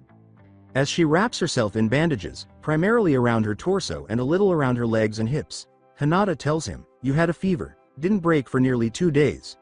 You sweated out most of your clothing and you needed something to keep you warm. Nothing in your house was hygienic enough to wrap around you. I gave you body heat from my own, and I also made sure you ate and drank plenty of fluids." Wait, 2 days? Exclaims Naruto, momentarily losing track of what has transpired for the past minute. She looks at him and says, "Yes, you passed out on the toilet and I've been looking after you the entire time." Hinata notices a small smile on her face, but it quickly fades. "You might need to get some new clothes. I haven't had time to clean any clothing," she says. Now that his own blonde pubic hair is visible, Naruto looks down and quickly covers himself, his eyes widening. Confused and ashamed, he turns to face Hinata and watches her walk away. "Thank you," Naruto whispers, looking out the window and shivering slightly, feeling better than he had a few days prior. He coughs once more, looks away, and flushes. After a few seconds, Naruto turns his head slightly and feels gentle lips against his forehead as he feels soft fingers cup his chin. When he notices Hinata's chin and the bandages wrapped beneath her shirt, his eyes enlarge. "It's okay, I'm doing it for my former self." She pats his cheek. "Akane, can I ask you something?" Naruto bends over and meets her gaze. After giving him a quick smile and meeting his eyes, Hinata whispers, "Ask me later, I need to go back home to change my clothes and sort some things out." She then brushes his cheek once more and starts to walk away. Seven Tails Jinchuriki found. Deceased. Beginning to extract essence. It feels like a red-hot poker is prodding Naruto's mind. He groans and clutches his head, holding his stomach and somehow containing his vomiting. Shivering, he opens his eyes and glances at Hinata before turning to face the outside world. His eyes enlarge as he watches her clutch her head in agony, but she straightens up and walks out of the room. Hearing voices worries and frightens Naruto, who asks, "Did Shay hear that?" I will continue the story in next part. Till then, we weeb offline.